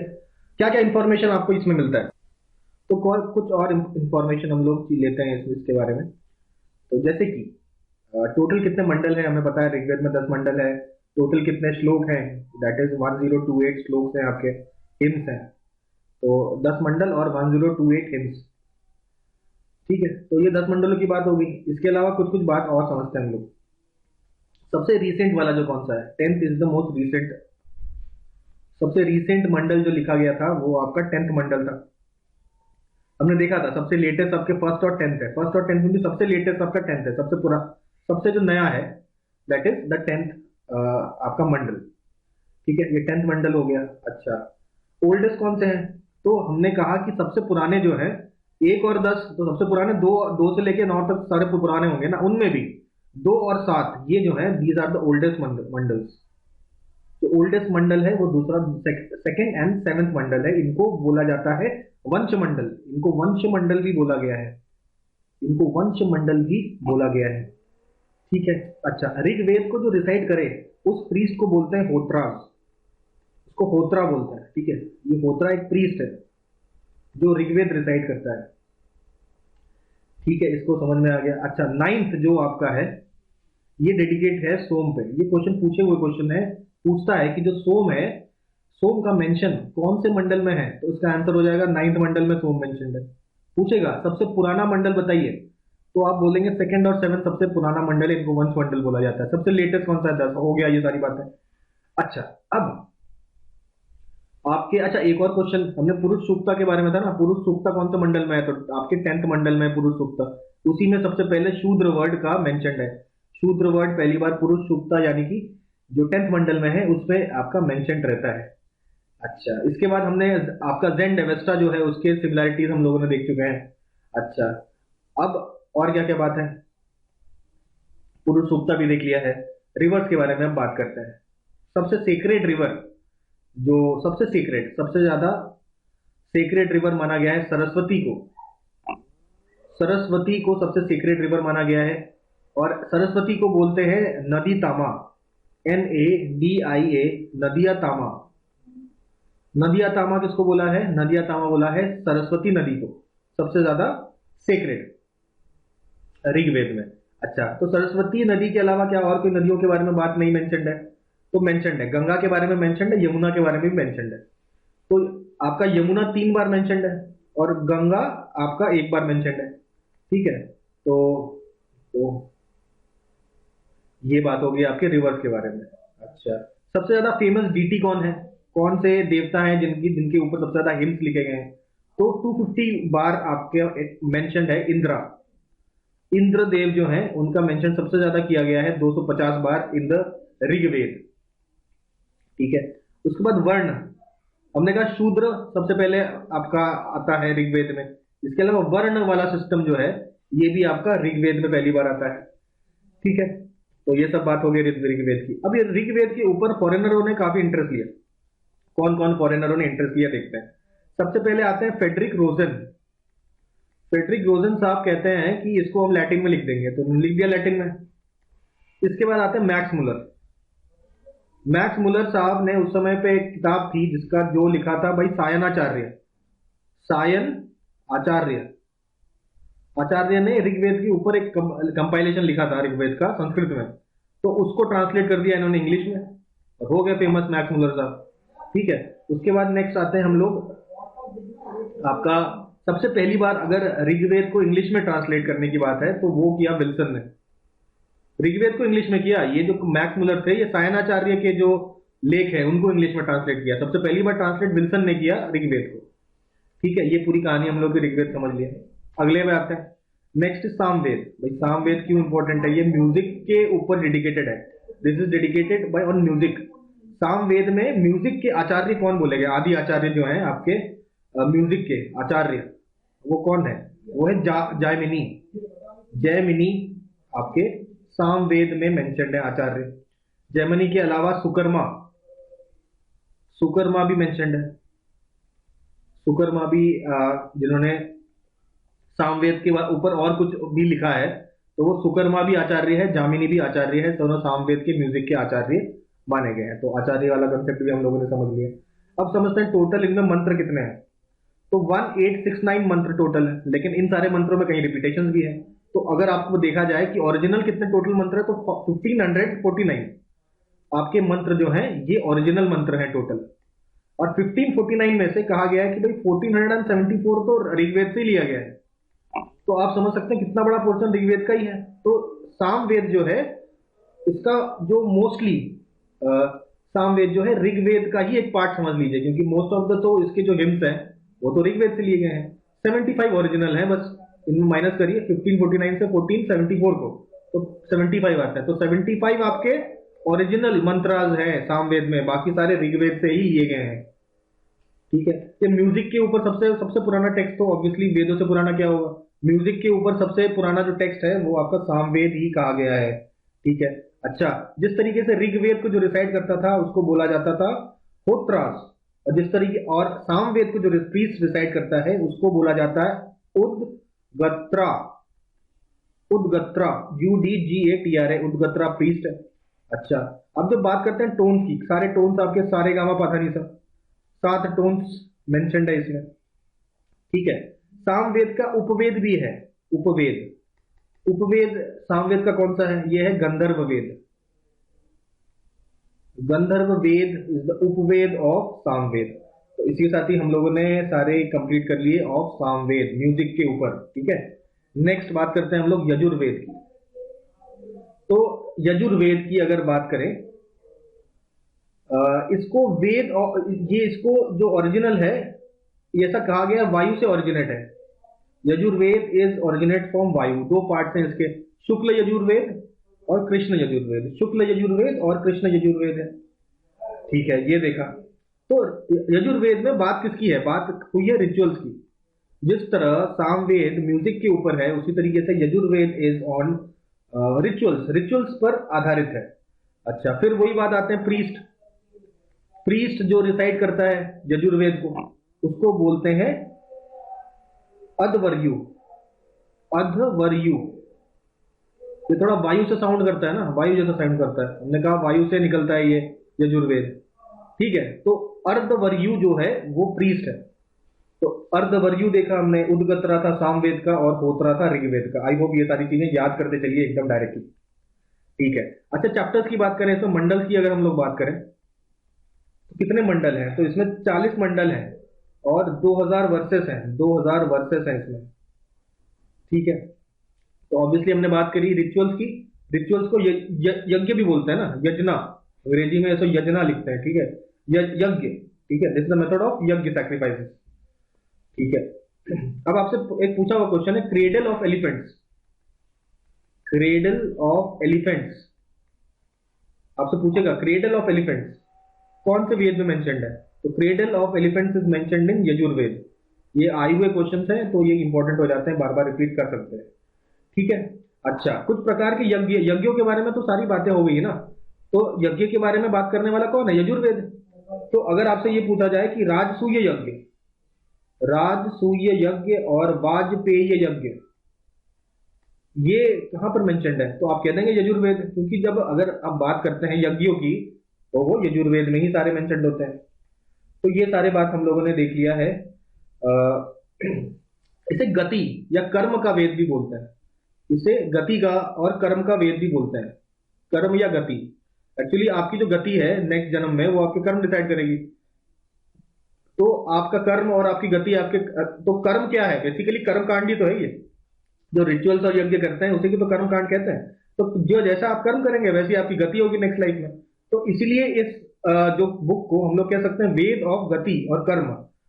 अपनी गति और कर्म का जो वेद है वो कौन है? वो आपका यजुर्वेद है। आई होप ये सारी बातें क्लियर हो गई होंगी यजुर्वेद के बारे में, ठीक है। फिर हम लोग आगे चलते हैं, नेक्स्ट इज ऑन अथर्ववेद।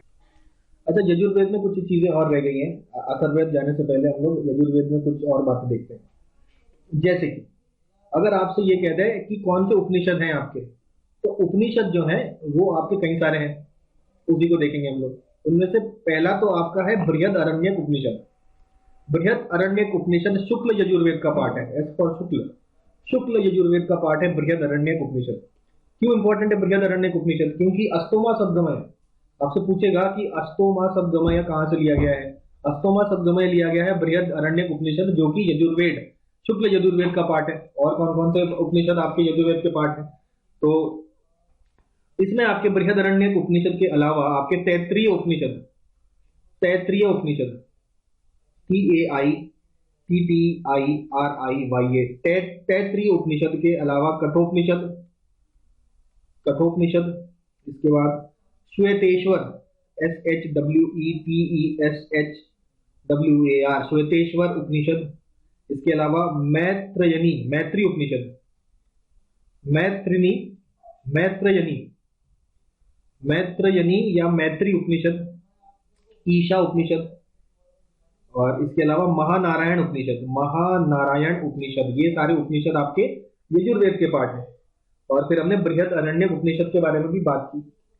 अच्छा, सामवेद में कुछ चीजें छूट गई थी, वो देख लेते हैं।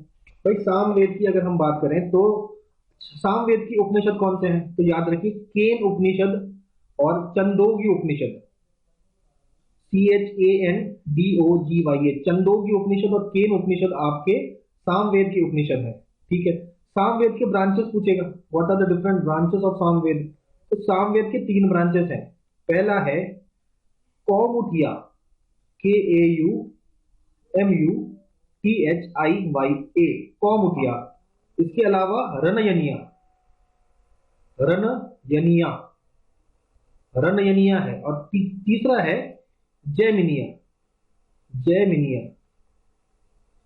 जैमिनिया, जैमिनिया, रनयनिया और कौमुटिया, ये सारे आपके डिफरेंट ब्रांचेस है सामवेद के। ठीक है, अब हम लोग बात करते हैं अथर्ववेद की। अथर्ववेद की हम लोग चर्चा करते हैं यहाँ पे। तो अथर्ववेद में की अगर बात करें, अथर्ववेद, अथर्ववेद के चैप्टर्स हैं 20 चैप्टर्स हैं, 371 सूक्त है, मंत्रास आपके करीबन 6000 के आसपास है, क्लोज टू 6000 मंत्रास, और 731 आपके सूक्त हैं। ठीक है, 20 चैप्टर्स हैं जिसको ये लोग कांड बोलते हैं, कांड। 20 कांड में विभाजित है हमारा अथर्ववेद। अच्छा, गोपत ब्राह्मण, इसके ब्राह्मण का नाम है गोपत ब्राह्मण। शतपथ ब्राह्मण किसका है, शतपथ ब्राह्मण हमने देखा, शतपथ ब्राह्मण ये आपका यजुर्वेद का है। ठीक है, गोपत ब्राह्मण आपका अथर्ववेद का है। क्या क्या दिया है इसमें, क्या क्या है इसमें, तो इसमें आपके विच क्राफ्ट के बारे में बात की गई है, मतलब विच क्राफ्ट, मेडिसिन, साइंस, वास्तुशास्त्र, वास्तुशास्त्र, ये सब चीजों के बारे में यहाँ दिया गया है। अब आपसे पूछेगा कि ऐसा कौन सा वेद है जिसका कोई अरण्यक नहीं है, तो आपका अथर्ववेद का कोई भी अरण्यक नहीं पाया जाता है। अथर्ववेद के 2 ब्रांचेस है, अथर्ववेद के 2 ब्रांचेस है, कौन से, तो शौनक, एक तो शौनक है और एक है पिप्पलदा, पिप्पलदा, शौनक और पिप्पलदा। ठीक है, कोई अरण्यक नहीं है। अच्छा, अब उपनिषद की बात करें अगर, उपनिषद कौन सा है इसके, तो इसके उपनिषद है मांडुक्य उपनिषद, मांडुक्य उपनिषद। ठीक है, मांडुक्य उपनिषद आपसे पूछा जाए कौन से वेद का है, तो अथर्ववेद का आ जाता है। ठीक है, नेक्स्ट, अथर्ववेद में आपका कहा गया है कि जो आपके कुरु थे, कुरु के राजा थे परीक्षित, परीक्षित को क्या बोला गया है, तो परीक्षित को बोला गया गॉड ऑफ मृत्युलोक, मृत्युलोक के भगवान बोला गया है परीक्षित को, गॉड ऑफ मृत्युलोक बोला गया है परीक्षित, जो कि कुरु वंश के राजा हुआ करते थे। अच्छा, जो प्रीस्ट, प्रीस्ट का क्या नाम है, सारे प्रीस्ट दोबारा से अगर हम देखना चाहें तो होत्रा ऋग्वेद का होता है, उद्गत्रा सामवेद का होता है, फिर हमने यजुर्वेद का देखा अध्वर्यु, और अब आके हम लोग फाइनली अथर्ववेद का देखते हैं।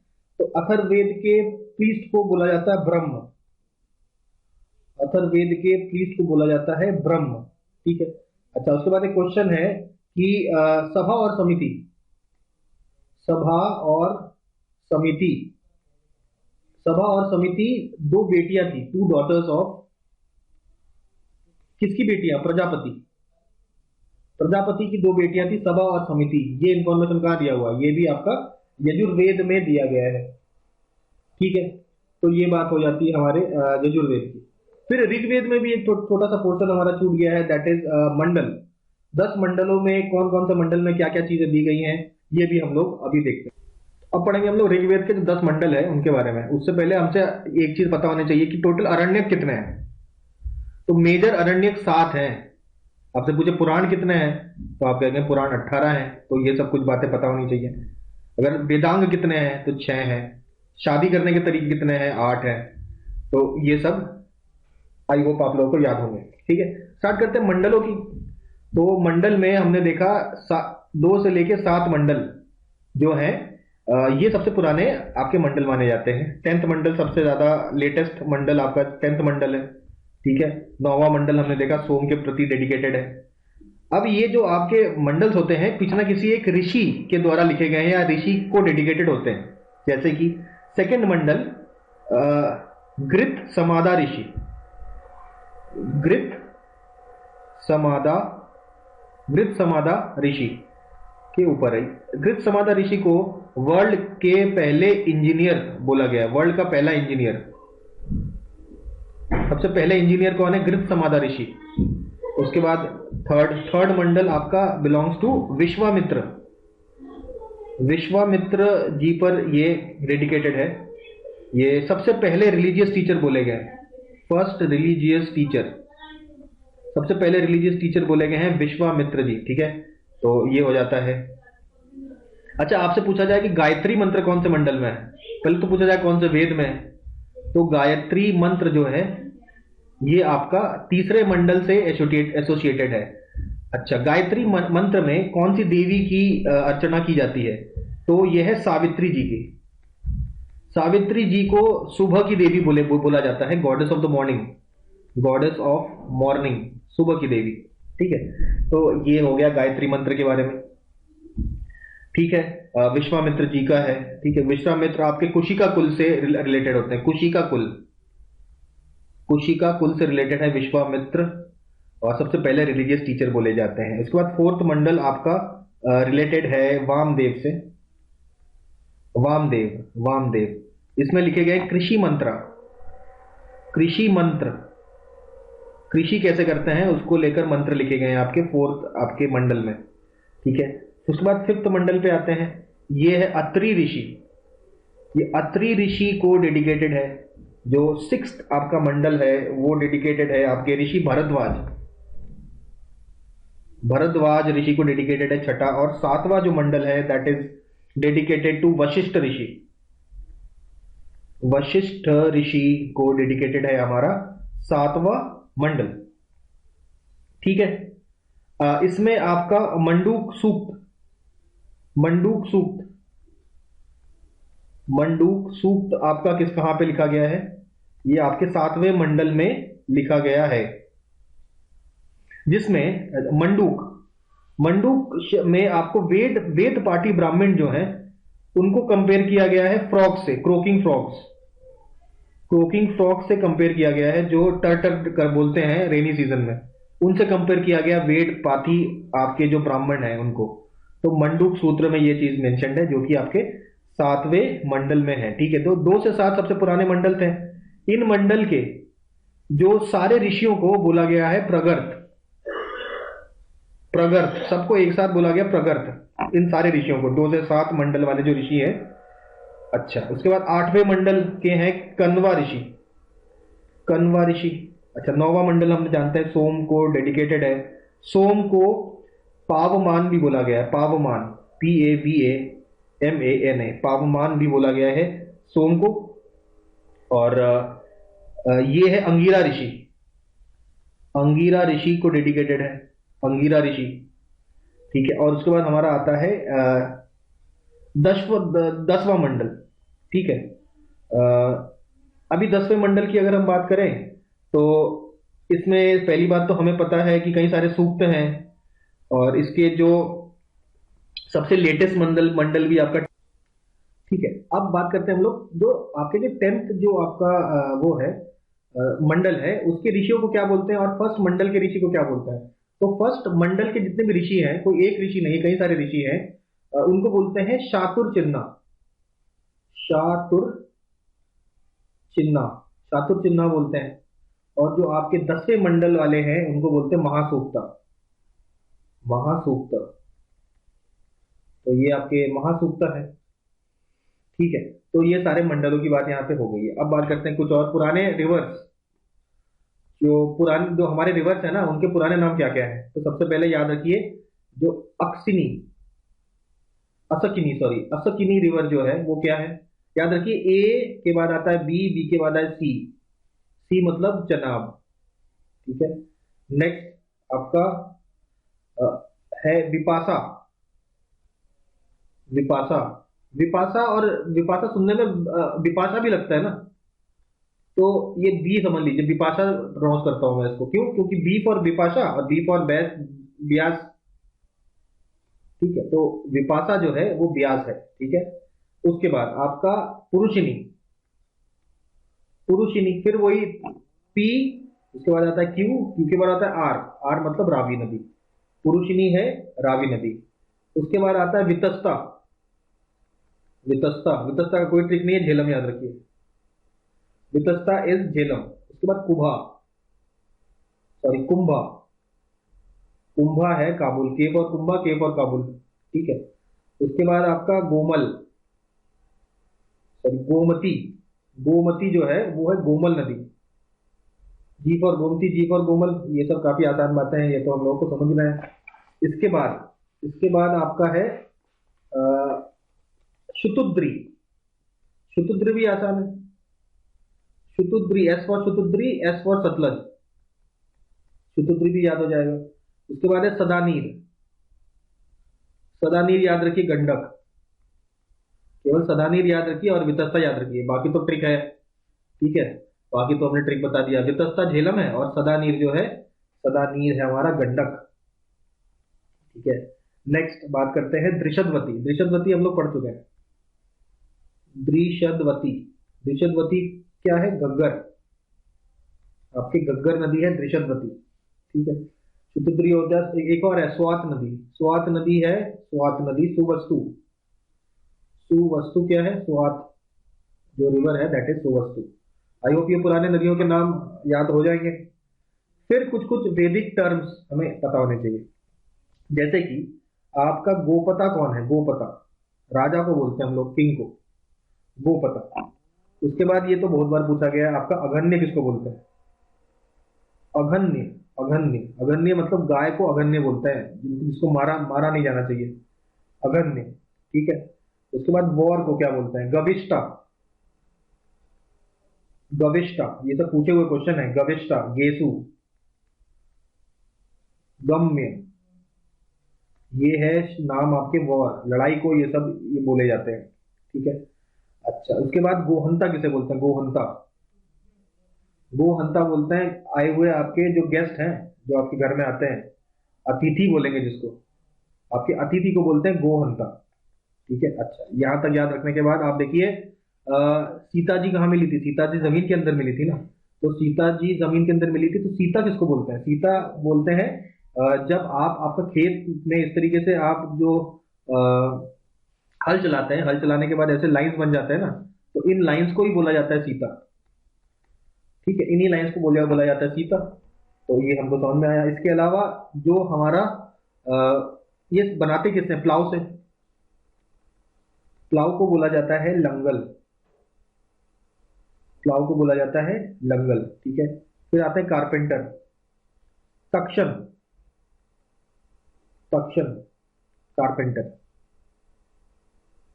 कारपेंटर को बोला जाता है तक्षण, ठीक है। उसके बाद जो आपका नाई है, नाई को क्या बोला जाता है, वापति, वापती, वापती मतलब नाई, काटने वाला, बाल काटने वाला, नाई, नाई या हेयर ड्रेसर कह लीजिए, बाल काटने वाला जो है, तो ये नाई होता है। और देखते हैं, इसके अलावा आपका गोल्ड, गोल्ड किसे बोलते हैं, हिरण्य, ठीक है, हिरण्य मतलब गोल्ड, याद रखिए, हिरण्य का मतलब होता है गोल्ड, एच फॉर हिरण्य, हिरण्य मतलब गोल्ड, ठीक है। और देखिए, और भी बहुत सारे हैं आपके। अच्छा, उसके बाद देखेंगे तंदुल,